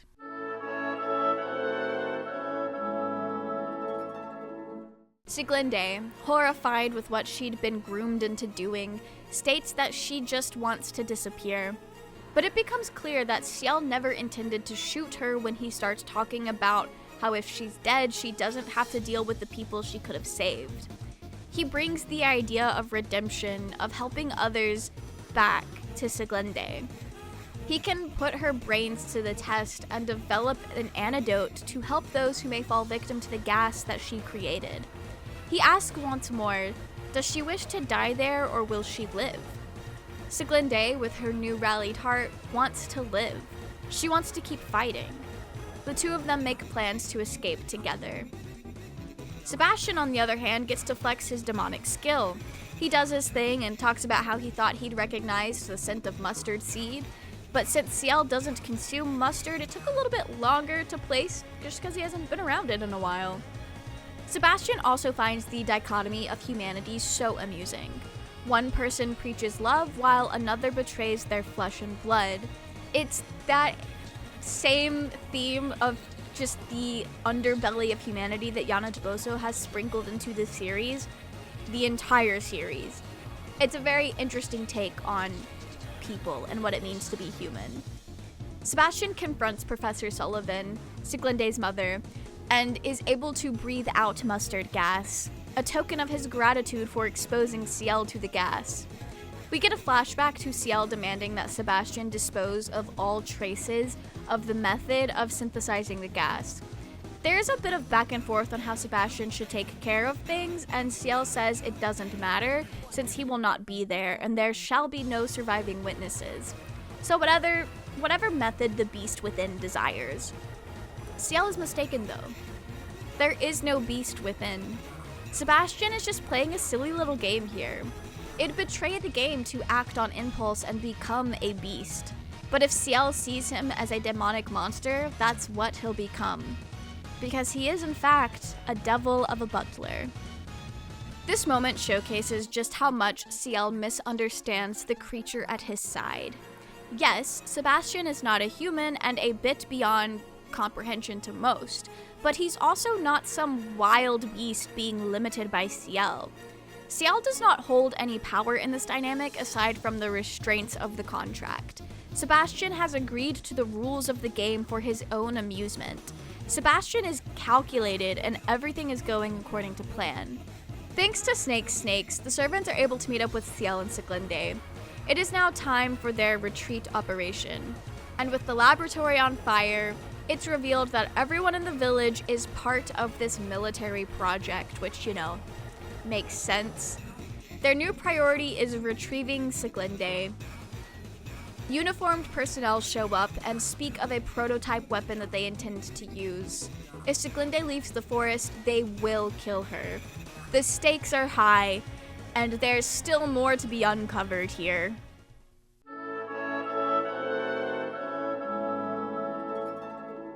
The German military is hunting down Ciel and friends. Snake and Bard took what appears to be Siglinde and they take off. Snake is able to know that they're being chased close behind and releases the snakes on them. Bard stays back and fights them off, showing his explosive specialties. However, Wolfram is no simple butler, and he's able to push through it, fighting to save Siglinde. But what he finds instead is Ciel holding a gun to him, disguised as his lady, as the Emerald Witch. We then see Siglinde being carried off by Finny, disguised as Ciel. He has been entrusted with running as fast as he can, carrying Siglinde out of the forest, follow in the path of his namesake, the name that Ciel bestowed upon him, the character of a story who was named for his golden hair and was stronger and faster than any man, much like Finny. So Finian would be his name, the name that meant so much, that signified his new life. Finny treasures this sentiment, and he was encouraged to learn how to read so he could even read the story he was named after, which is very cute if you ask me. Finny was no longer the Weapon 12, but if Ciel needed the power of Weapon 12, then Finny would rise to the occasion, striding through the forest using his full strength, because he is Finian. Finny found a sense of life and love working for Ciel, and an identity beyond what he was created to be. And he's now in a place where he can fall back on his intended purpose, but this time make it his own. He is not Weapon 12. He is Finian, the fast and strong boy just like in the stories.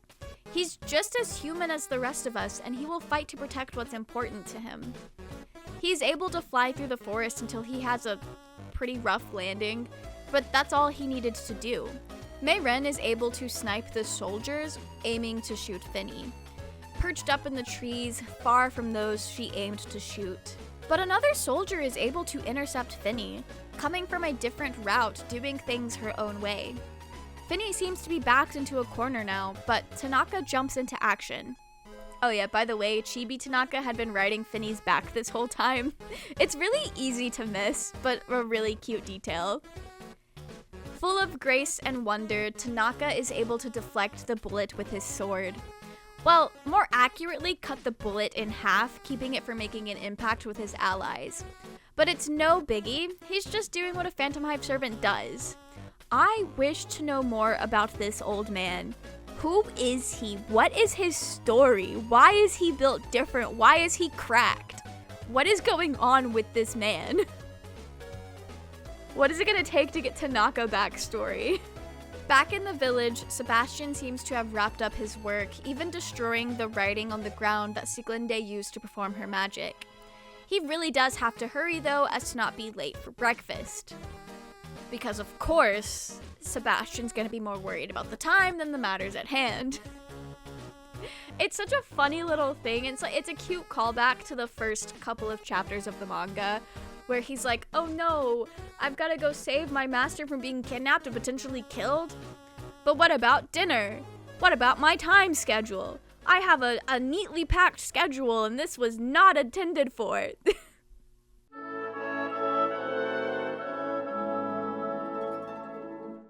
Back with Ciel, Wolfram is able to dodge a bullet despite being at point-blank range. The tables have turned, and now Ciel is genuinely in danger. Wolfram blames Ciel for what's happened. If only they had never come, then Sieglinde would never have learned the truth. She'd still be content to fulfill her duties. Just when it seems like Ciel won't make it, another party becomes involved, deflecting the gun in Wolfram's hand. Someone Ciel recognizes from his childhood. We get a bit of flashback to Ciel nervously intruding on a meeting between Vincent and Diedrich. Vincent knows that Diedrich would provide assistance to Ciel in case something were to happen to him, carrying on his promise to Vincent onto his child, because they're clearly close. Begrudging friends or something more, it's up to you to how you interpret it. Regardless though, we know that Diedrich pretty much watched the Phantom Hive children grow up. Vincent confirms he's also asking Diedrich to take up this request. Vincent seems to be worried about his death, be it him knowing something or just being concerned about the fate of his children in case something were to happen. I mean, being the Queen's watchdog is a dangerous role, so there is really no telling if he knew he was going to die or if it was just a worry given his profession. Diedrich is not happy to be in this position, but he still rises to the occasion. And of course we have to call Ciel a girl at this moment due to his appearance. Ciel points out that Diedrich hasn't changed a bit aside from gaining weight, so that's fair.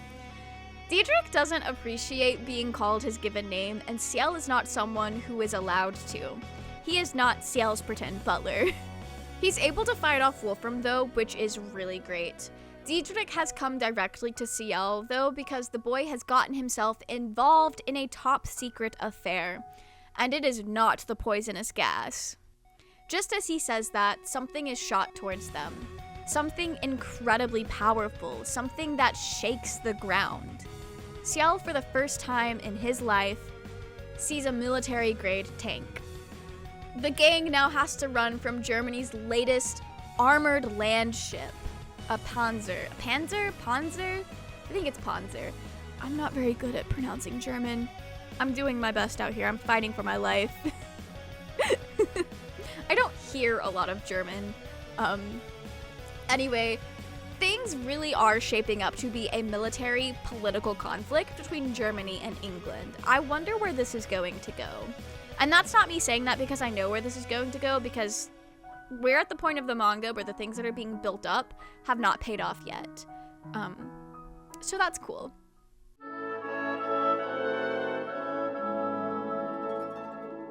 Black Butler is throwing historical accuracies out the window with this one.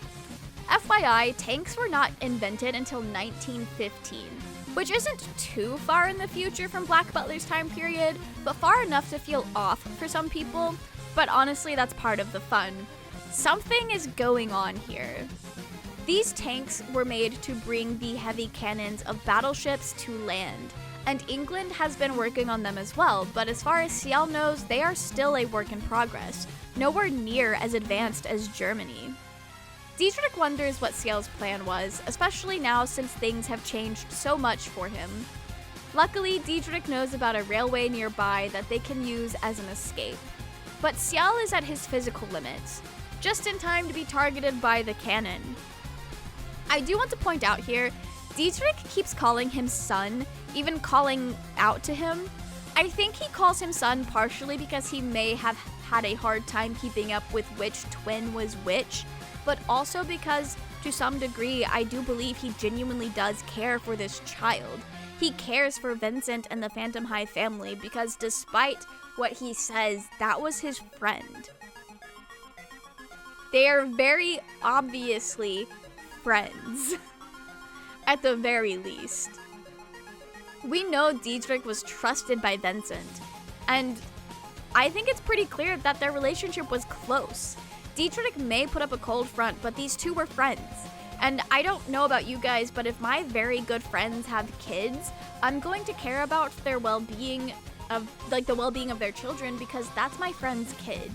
And the expectation is that a person will feel strongly for their own kids. So something that is important to my close friends will also become important to me. And without even taking into consideration some side chapters in the future that do so show Dietrich spending time around the Phantom Hive family, it is very clear at this point in time that Ciel feels some level of familiarity and comfort around this old family friend. Dietrich is easy for him to trust. Ciel now in danger of being blown to smithereens, Sebastian now must show up to prevent his death. And that he does in his magical last-minute fashion, but they must still run. Wolfram notices that they fired at Ciel, not knowing that that was an imposter. He realizes the plan was always to kill Siglinde, a child that he's grown to care for, a child who was innocent in all of this. A child who was forced into this by the adults around her, her own mother even. After this upsetting realization, Wolfram seems to leave, not uniting with his supposed peers. Ciel makes plans to escape. Bard and Snake will go with Dietrich and use the flare to alert Finny. Dietrich is in charge of the briefcase of sullen samples, because Ciel can trust him with that. I know he would trust Bard with his life, but I too would rather not entrust Bard with this briefcase, just in case something here were to happen by mistake. I'm sure he could handle it, but his tendency to blow things up would make me nervous, so I understand this decision. Ciel and Sebastian are going to stay behind to deal with the tank. Yeah, Sebastian gets to fight a tank. Bard assures Dietrich that they'll be okay, and Ciel has a plan, and Sebastian is like kind of Superman, so it'll work out. And for extra measure, Ciel commands Sebastian to destroy the tank, and the two are able to figure out the weakness of such a seemingly unstoppable machine, and they blow up the men on foot in the process. Anyway, tank fighting montage. Bard's explosives really came in clutch for this fight, which, you know what, good for him. I feel like his explosions and explosives tend to go underappreciated in this series. After the massacre Ciel and Sebastian unleashed on the German military, we see a couple of Reapers doing their thing. Sasha and Ludger, two German Reapers now being exposed to the nonsense that is the Phantom Hive household. I remember when these two first dropped, the fandom went wild. We always go wild for new Reapers. Reapers are so fascinating, and we know so little about their world in the manga. And I do think at this point, I feel like most of the people that have stayed engaged with Black Butler throughout the past 7 years, I feel like for the vast majority of them, the Reapers are their favorite characters. At least the circle of people that I have found myself interacting with the most in this fandom. So I think that's really fun.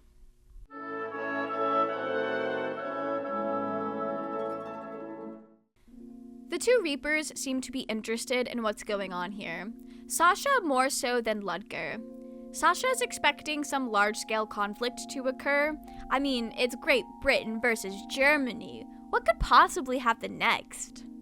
Sasha is such an interesting character. They're just really happy and excited to be there. Ludger mentions how no one else seems to enjoy the job like they do, and Sasha admits that they do love it.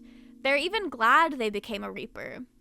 I do want to circle back to this point in a couple more chapters when we learn more about Reapers in general, but I do think it says a lot about Sasha. There's a lot that can be implied here, but it's clear that Sasha enjoys getting to reap souls, being exposed to all different sorts of people and experiences, be it a morbid curiosity for death and people's last moments, or the exploration aspect, or the fact that being a Reaper makes Sasha an unrelated onlooker to whatever is going on in the world.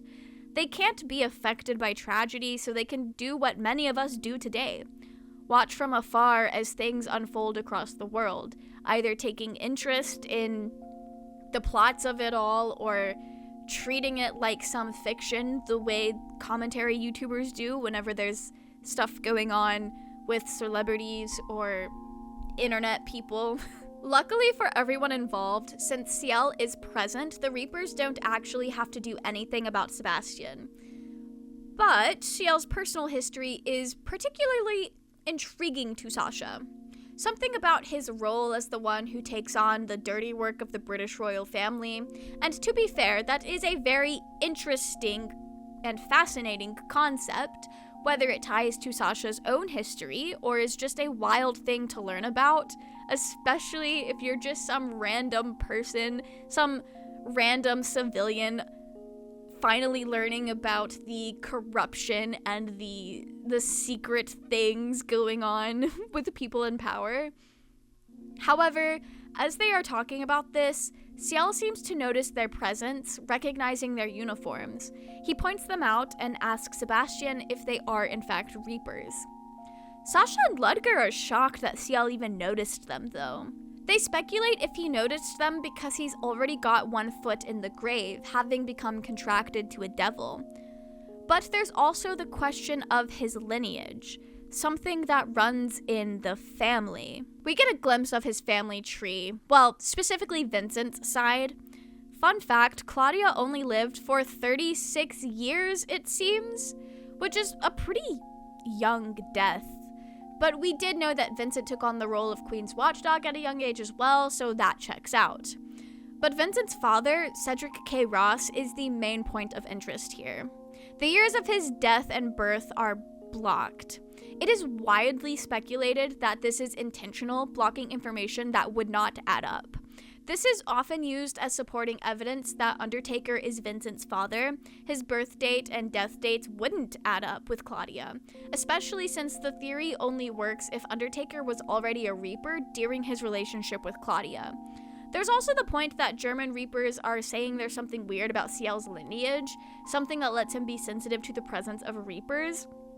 And that's basically the biggest point of Grandpa Undertaker theory, in my opinion.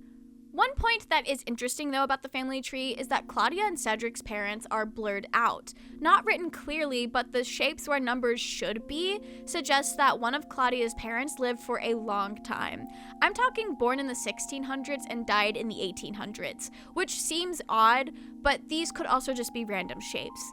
So I'm not sure if that's the real thing that the Reapers were worried about, or if that was just random shapes that I am misreading. There's really no telling. This is one of those things that has been brought up but not fully resolved in the manga thus far. Before the Reapers can speculate more, though, Ludger realizes that they must move on to their next retrieval.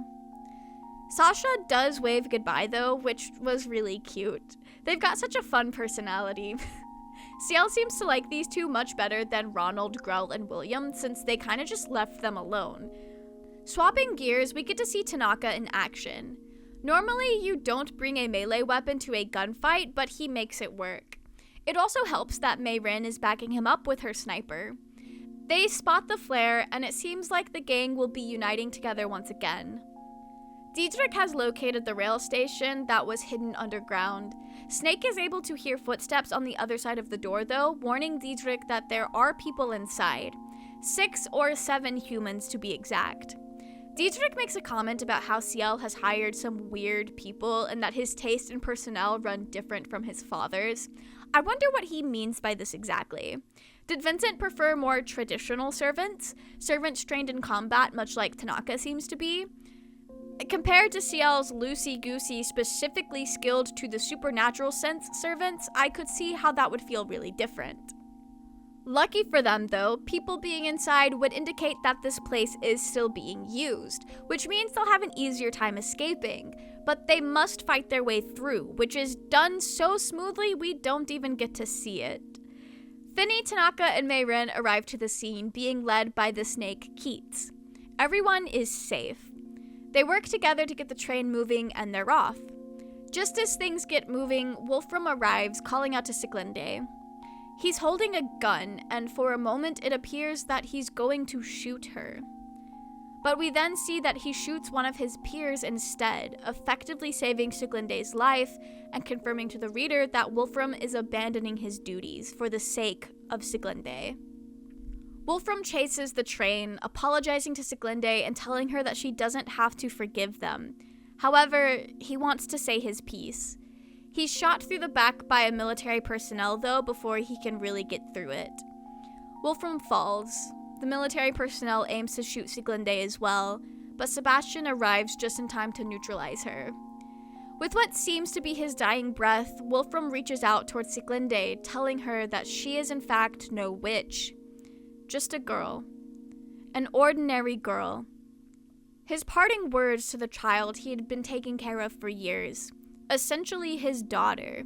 Siglinde cries out, "That's her dad right there. That is the only person who has stepped up to be a parent for her." We talk about Dad Bastion, but Wolfram is literally the blueprint. He cared for her more than anyone in her life.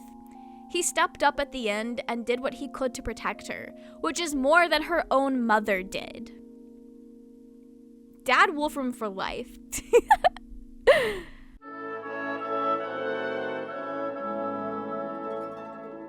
Wolfram lived a monotonous life, full of gray.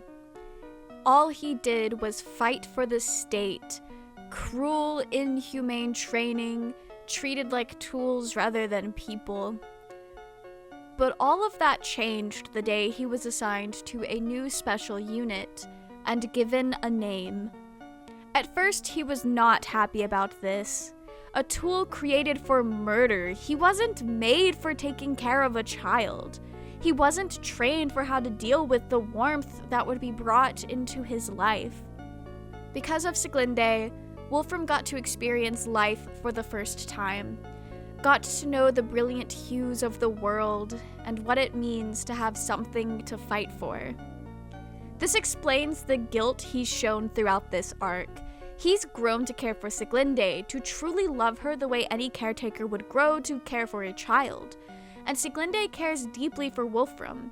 She's distraught at the idea of his death. Luckily, though, the Phantom Hive gang are able to work together to stabilize Wolfram. Ciel turns to Siglinde, telling her to pull herself together. It's her duty to protect her people, and right now Wolfram is all that's left. He gives her the heated knife, presumably to cut the bullet out of Wolfram. It seems a bit harsh for Ciel to push Siglinde like this, but I think he is genuinely trying to help her find her resolve. Find the will to make it outside of her protected life. If she can do this, then she can find the strength to deal with anyone out in the world. And it works. Siglinde takes a page out of Ciel's book, states that she'll never forgive Wolfram if he dies. She's able to do what must be done, and we skip to afterwards. Wolfram bandaged up, the procedure done. Everything will be fine if they can get him proper treatment. Things are finally starting to look up. They can't really go to a hospital, though, given everything that has happened, but Diedrich has a place that they can go. He doesn't offer it, but he assumes Ciel will go regardless of what he says, just like his father. Sebastian then makes the comment on how he was surprised that Ciel asked him to retrieve Wolfram. But Siglinde needs a guard. She needs someone she can trust and someone who cares about her out in the world. Ciel didn't want to basically adopt her. He didn't want to just take her out there with no support network either. Ciel is also worried that he's learned too much, and Siglinde is his insurance against being eliminated. He doesn't want to place all of his trust on the demon by his side. Sebastian is the one he trusts least of all. I find this fascinating. We have spent the entire series thus far with the safe assumption that due to the terms of the contract, Ciel would be able to trust Sebastian for the time being. Sure, the demon plays games, but at the end of the day, he always comes through, even risking his life. Sebastian also cannot lie, even if he does sometimes omit the truth. Early Black Butler fanon is built upon this implicit trust. However, that trust starts to unravel when you look at all the ways Sebastian has found to work around the terms of the contract, and whatever trust felt for the demon was ripped away the moment he tried to eat him. Sebastian swears he was only 90% serious, laughing it off, but Ciel sees the danger behind the facade. He is not safe. If he slips up, Sebastian can and will end the contract to devour him. Ciel sees that his life is not safe in Sebastian's hands. Whatever care he had deluded himself into seeing there is no longer seen. Ciel can no longer trick himself into believing that Sebastian will take care of him. He's painfully reminded that Sebastian is in fact a ravenous demon just cooking a meal. He can't trust the chef to care for the livestock beyond the food that they'll produce.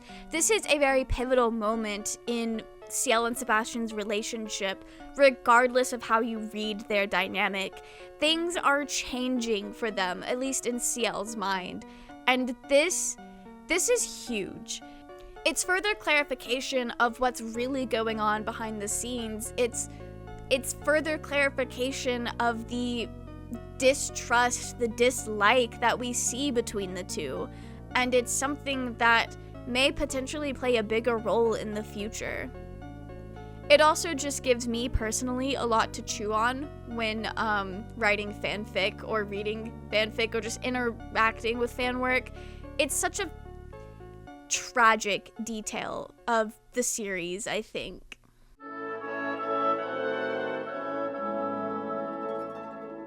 Sasha and Ludger are back, retrieving souls. It's implied that Wolfram and Sieglinde were supposed to die as well. Sasha is really excited about the change of history that'll surely happen due to this swap-up of events. They're incredibly excited about the potential for more human innovation here. Humans have already come so far. Sasha also predicts World War I and is very excited about the prospects. We love a chaos gremlin. It does seem like Black Butler will take an accelerated timeline to historic events, given the technological advancements that are happening in the universe that are historically inaccurate. I'm not sure what this has to do with the main plot line concerning Ciel and his quest for vengeance. I do, however, feel very strongly that whatever the Queen is cooking will either be related to Vincent's death, but that is my own half-baked theory here. Either way, Sasha feels a bit of solidarity with Sebastian here, seeking excitement, preferring not to sit around and waste time. But a great conflict would sure make the Reaper's job more difficult.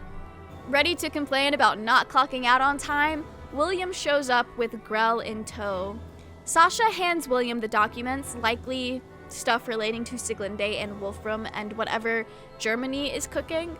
William complains that the weird shit going on doesn't seem to care about national borders.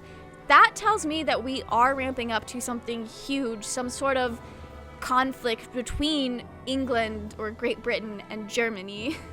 Sasha asks about the bizarre dolls, and William shares that they are still investigating, but if they come across anything regarding the deserter Undertaker, to contact the British branch.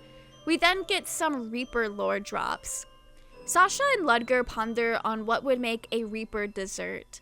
They discuss different reasons, like getting tired of the job or having special reasons.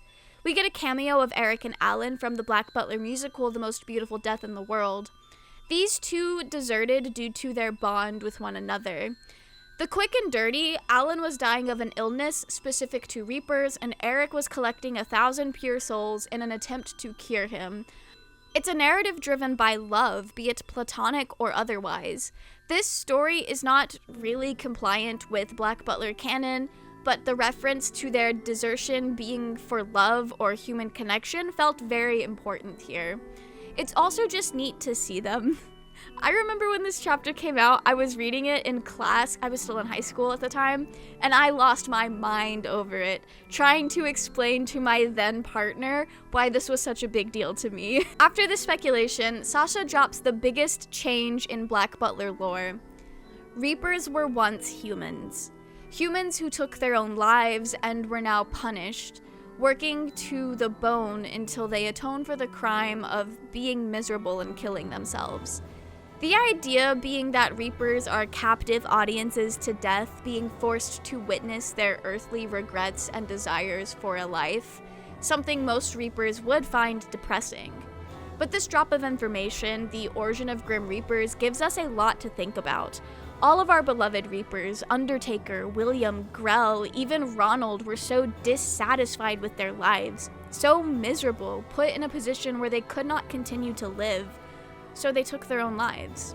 There's speculation on why they may have done so, but it's not been explored in the manga. The only general consensus here is that most fans agree Grell probably took her life because suicide rates are significantly higher amongst trans people due to discrimination, internalized transphobia, and even the inability to transition, effectively trapping a person in a body that does not reflect who they are.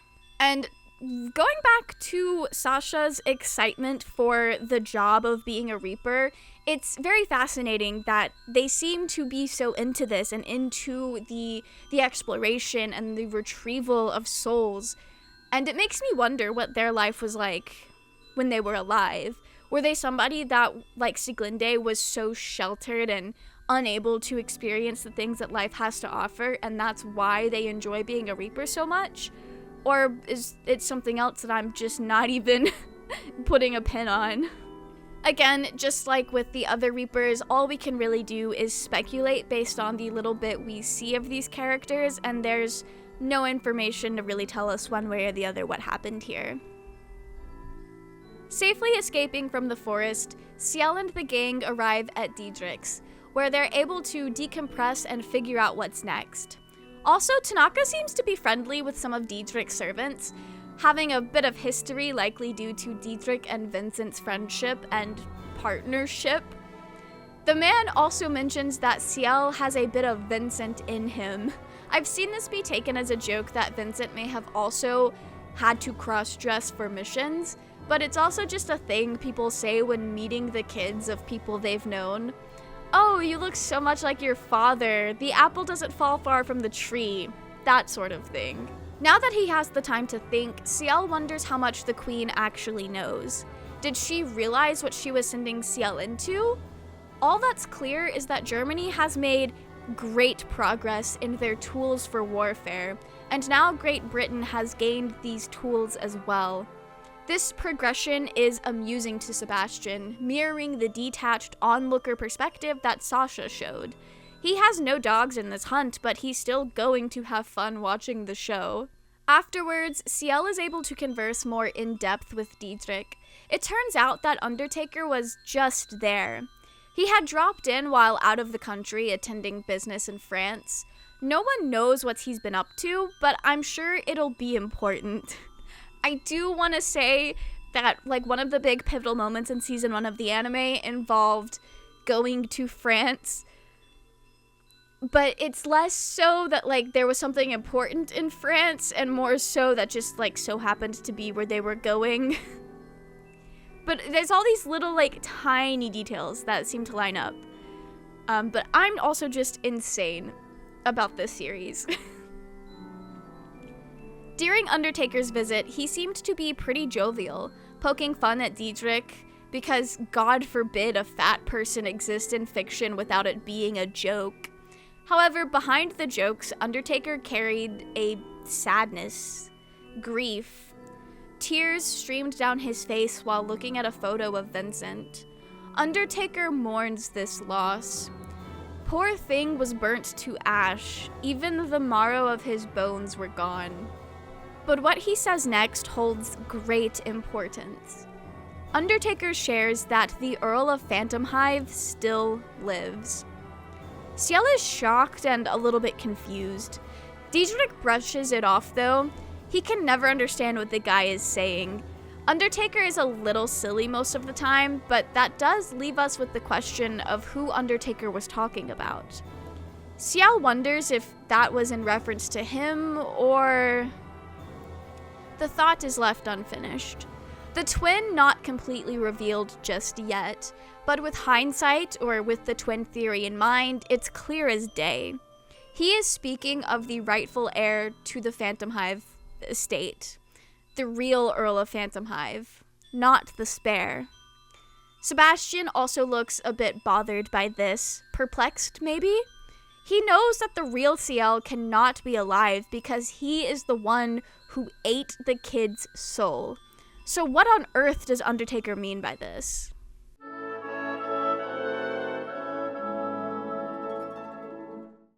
A quick recap of how the last chapter ended, really driving home how important that tiny lore drop may be. Left wondering who lives, the group is then interrupted. It's dinner time, and these guys need to eat. Sebastian is sadistically excited to train Sieglinde on manners before she sees the queen. Guess he's ready to put his teaching skills to the test once more. Wolfram is healing up nicely, which is pretty great to hear. Ciel reprimands him for assuming his duties were over and leaving Sieglinde in the care of strangers. He's really dishing out the tough love here. Sieglinde sticks up for him though, stating she was the one who betrayed him first, disobeying him and sneaking off with Ciel. Yet Wolfram still stepped up to save her. Their mutual misdeeds make each other even. She forgives Wolfram for lying to her all this time, and now they get to start a new life together, with the past in the past, exploring the world together. These two incredibly sheltered human beings are now going to get to learn what life has to offer together. Getting to experience the beauty of the world, getting to live beyond the life that was crafted for them by the German military. I love that for them. This chapter is only 14 pages long, by the way. I did not just skip over a bunch of stuff. For context, up until this arc, pretty much every chapter was around 40 pages long, give or take a few pages. This is the point in time where the manga chapters begin to vary in page lengths, and will eventually transition into the chapters being 20 pages or less, usually less. But that is why this section is so incredibly short. On my script, each chapter is at least about a page. This is just a paragraph. This chapter literally is only here to tie together the last chapter and the next one. It's a bit of a transitional moment before we wrap things up.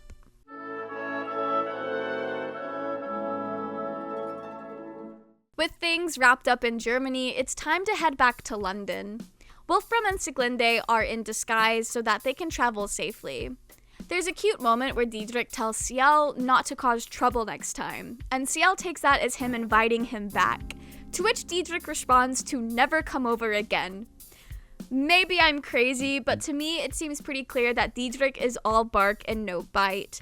He throws this hostile front around, but he doesn't actually mean it. He cares for the Phantom Hives, even if Vincent was an annoying and troublesome person in his life, even if Ciel brings that same trouble and bother.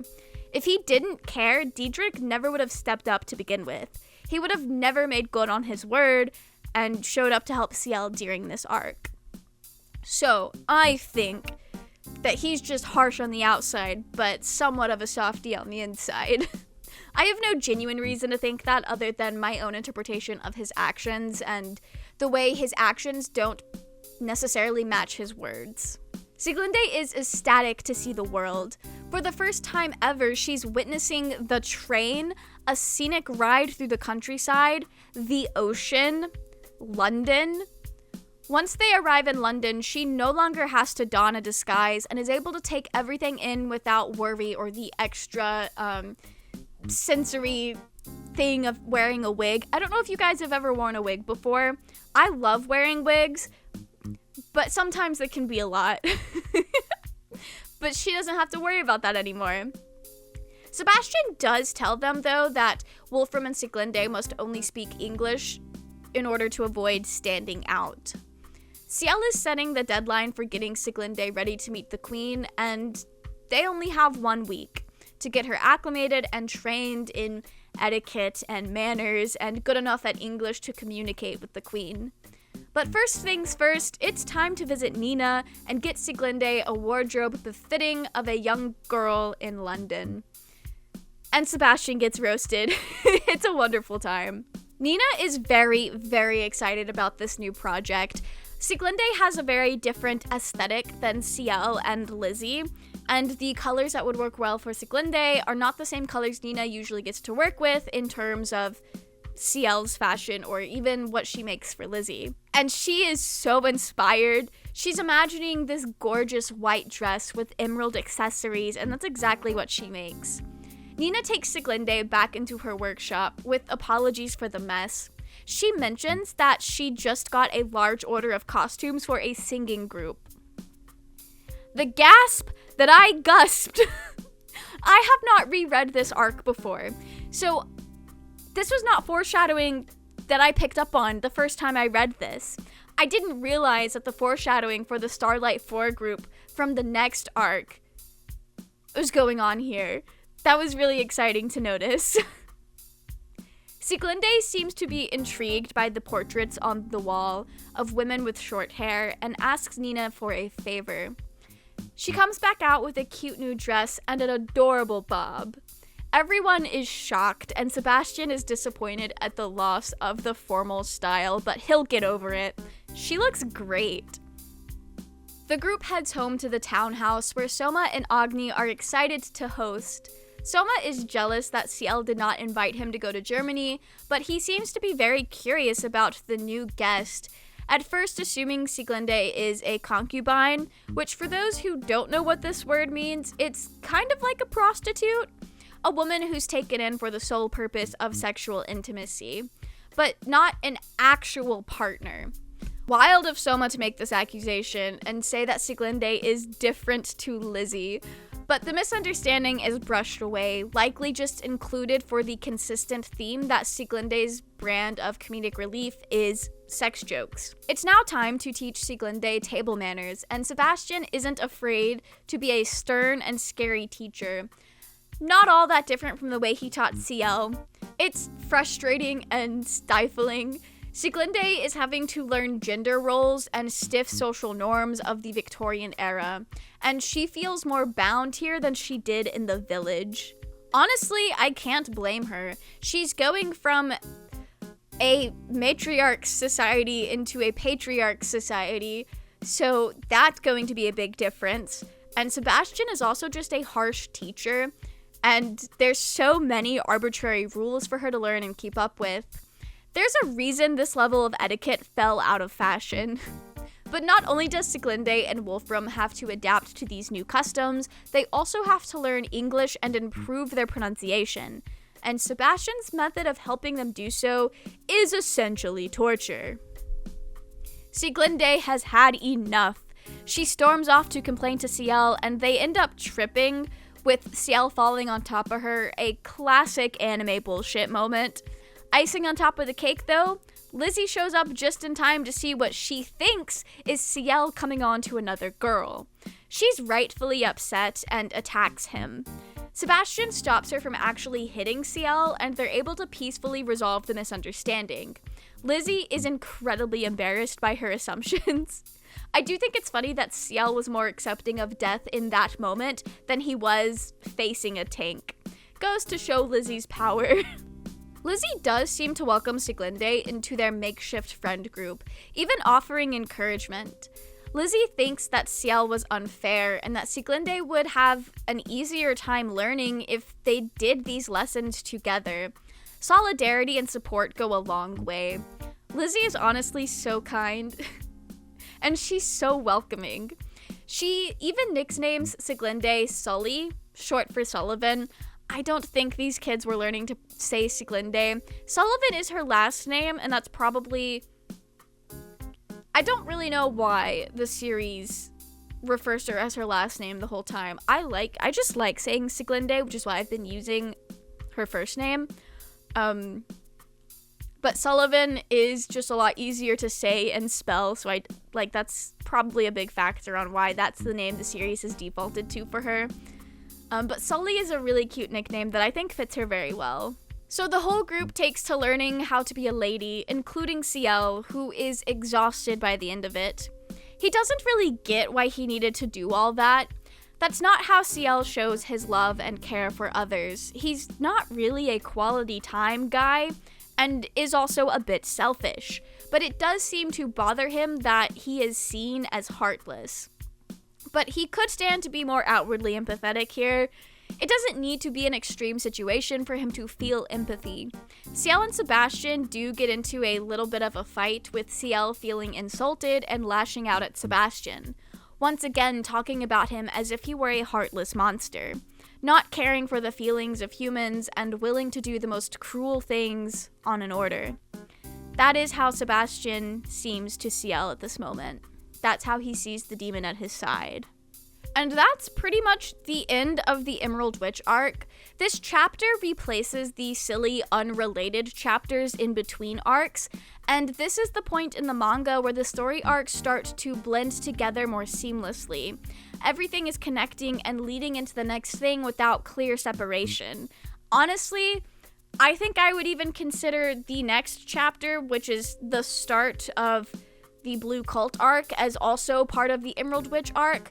But this chapter is the one that the fan wiki considers as the breaking point. So this does mark the end of Emerald Witch.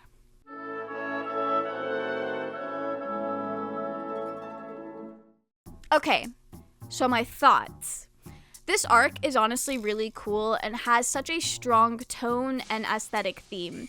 That's always been something I feel Yana Toboso is really good at, but it felt extremely important to point out here for this arc specifically. It's just so tied together so nicely. I can't pinpoint why exactly, but the vibes of this arc really stand out to me more here than previous arcs, despite them all being equally strong in this regard. I also just really love Siglinde's design. It's so cool. As for how this connects to the overarching plot of Black Butler, it is a bit harder to say since we have yet to see the payoff or any grand reveals other than the twin reveal. Things are still building up, but I strongly feel that this arc will not be the end of building conflict between the Queen and Germany. I would like to remind everyone that the whole reason that the murder mystery arc even happened is because the Queen wanted to make a political assassination, killing off someone who was essentially funding the German military advancement to keep Germany from progressing as quickly. The speed of advancement is even commented on by Charles Gray. It's unclear if the Queen is a bad guy in all of this, but we can make theories. The Queen is the big bad of Season 1 of the anime, and the one behind the attack on the Phantom Hive Manor, the reason Ciel suffered like he did. I do believe it is reasonable to believe the Queen may be a more antagonistic force in the manga as well. It's clear Season 1 of the anime did have some important information as to where the manga was going, as seen by the Undertaker is a Reaper plot point, as well as some other uncanny parallels. However, I do think Ciel's paranoia about knowing too much and being eliminated can also act as a hint of somewhat. It's been a common theory that Vincent might have known too much, and that's why the attack happened. It was a way to get rid of him. This would also explain the moments in flashbacks where Vincent seems to be thinking about his untimely death. This tells me that we're foreshadowing the Queen having some kind of involvement with Vincent's death and the attack on the Phantom Hive Manor. I don't think she'd be above that at all. And the inclusion of more sillier moments like her over-dramatized grief spells that she has that are played off as jokes, I think are there to make her feel less threatening. It's a parallel to Undertaker's more jokey nature before he was revealed as a major antagonistic force within the series. I do need to reiterate, though, that this is just my theories on where the story may be going, and nothing has been revealed at the present of me recording this video. But the Emerald Witch arc does give us some perspective that the scope of the Black Butler story is going well beyond London, beyond what we thought was a simple murder mystery revenge quest. We will see global conflict before the manga ends. That I am fairly confident of. And if we don't, I am curious to see how Yana Toboso resolves this build-up in a way that makes sense. But circling back to the twin reveal, before it was explicitly revealed, this story arc provided bombs of evidence for that theory. It's been pretty clear in previous arcs, but during the Emerald Witch arc, the twin hints were almost undeniable, especially paired with Undertaker's claims that the Earl still lives. The thing about the twin theory is some of its evidence got lost in translation, but what we were seeing in the Emerald Witch arc with the dreamscapes going on in CL's mind and the whole thing with Undertaker, it was very, very clear that there was something to that. It was very clear that there was something going on here, that maybe somebody either isn't who they seem or that there was some sort of twin. It just makes sense. Without the twin theory, the dream sequence would feel more abstract, as if CL was talking to a past version of himself, the version that died the day he succumbed to the hatred and vowed vengeance. And given the fact that it was a dreamscape, it wouldn't feel too out of place. But if that were true, why do their hair parts mirror and not match? How could he be both in the cage vowing to kill everyone in the cult and also on the altar being stabbed? What sacrifice did he make? You could make the argument that that was his innocence being sacrificed, and that could make sense artistically, but the way that Black Butler has kind of established itself and established what the inner monologues for characters look like, it's not consistent. Not that it has to be, but because I know that's not what it was saying, it's easier to be critical of those readings of this scene. These hints towards the twin plotline are harder to explain away and harder to ignore, and that greatly contributed to me believing in the theory back in 2014, and at this point, I do think we have seen all of the hints in the manga that predate the big reveal, aside from, like, a couple of things right before the reveal, but those hints and everything from here on out are more so foreshadowing a reveal and less so hints that there was a twin in the first place. It's like hearing the footsteps as real CL approaches the door, a warning that something is coming. I really get it now why the Emerald Witch arc is the current fan favorite. It's honestly so good, and there's something here for all types of Black Butler fans. And with that, I leave you with one very pressing question. How do you guys feel about astrology and idol groups? Thank you guys so much for watching the Emerald Witch video. I mentioned earlier, but I did figure out a way to make my chapter summaries or recounts more concise. So while this arc is significantly longer than the Weston arc, hopefully the video will not be longer or anywhere near as long as the Weston video. I'd also feel like I did a lot less rambling here, which was nice. But that is the Emerald Witch arc. And with that, we are catching up pretty quickly to where the manga is. So quick explanation for what I'm going to be doing with these Black Butler Deep Dive series as we get closer and closer to the present in the manga. Disregard this if you're watching this several years in the future and there's more deep dive videos. But we only have 2 story arcs before we're caught up to the present. That's the Blue Cult arc and the Blue Memory arc. The Blue Revenge arc is the one that's currently ongoing. I feel like all 3 of these arcs go together, but I am not going to wait for the Blue Revenge arc to be finished to start talking about the arcs that are already out. That being said, I am going to take a little bit of a break. I will pick up the Blue Revenge arc sometime within the next few months, maybe closer to like the end of 2024 than where we are now. Kind of buying time because in my brain, Blue Cult, Blue Memory, and Blue Revenge is one giant arc. In my brain, it all goes together so seamlessly that I actually genuinely have to look up where the cutoffs are to know what's considered what. But I do want to talk about these things before I reach the age of 30, and I think if I want to do that, we don't need to wait on the Blue Revenge arc, because who knows when Yana will finish that thing. The Blue Revenge arc is 50 chapters plus and still in the making. But yeah.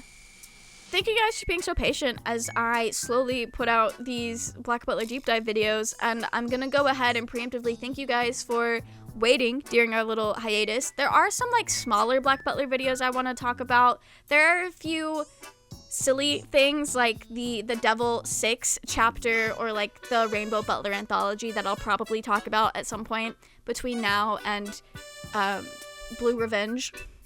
I think a quick timeline, I'm planning on doing the Blue Revenge arc sometime in August or September and just like taking the spring and summer off of this series in particular.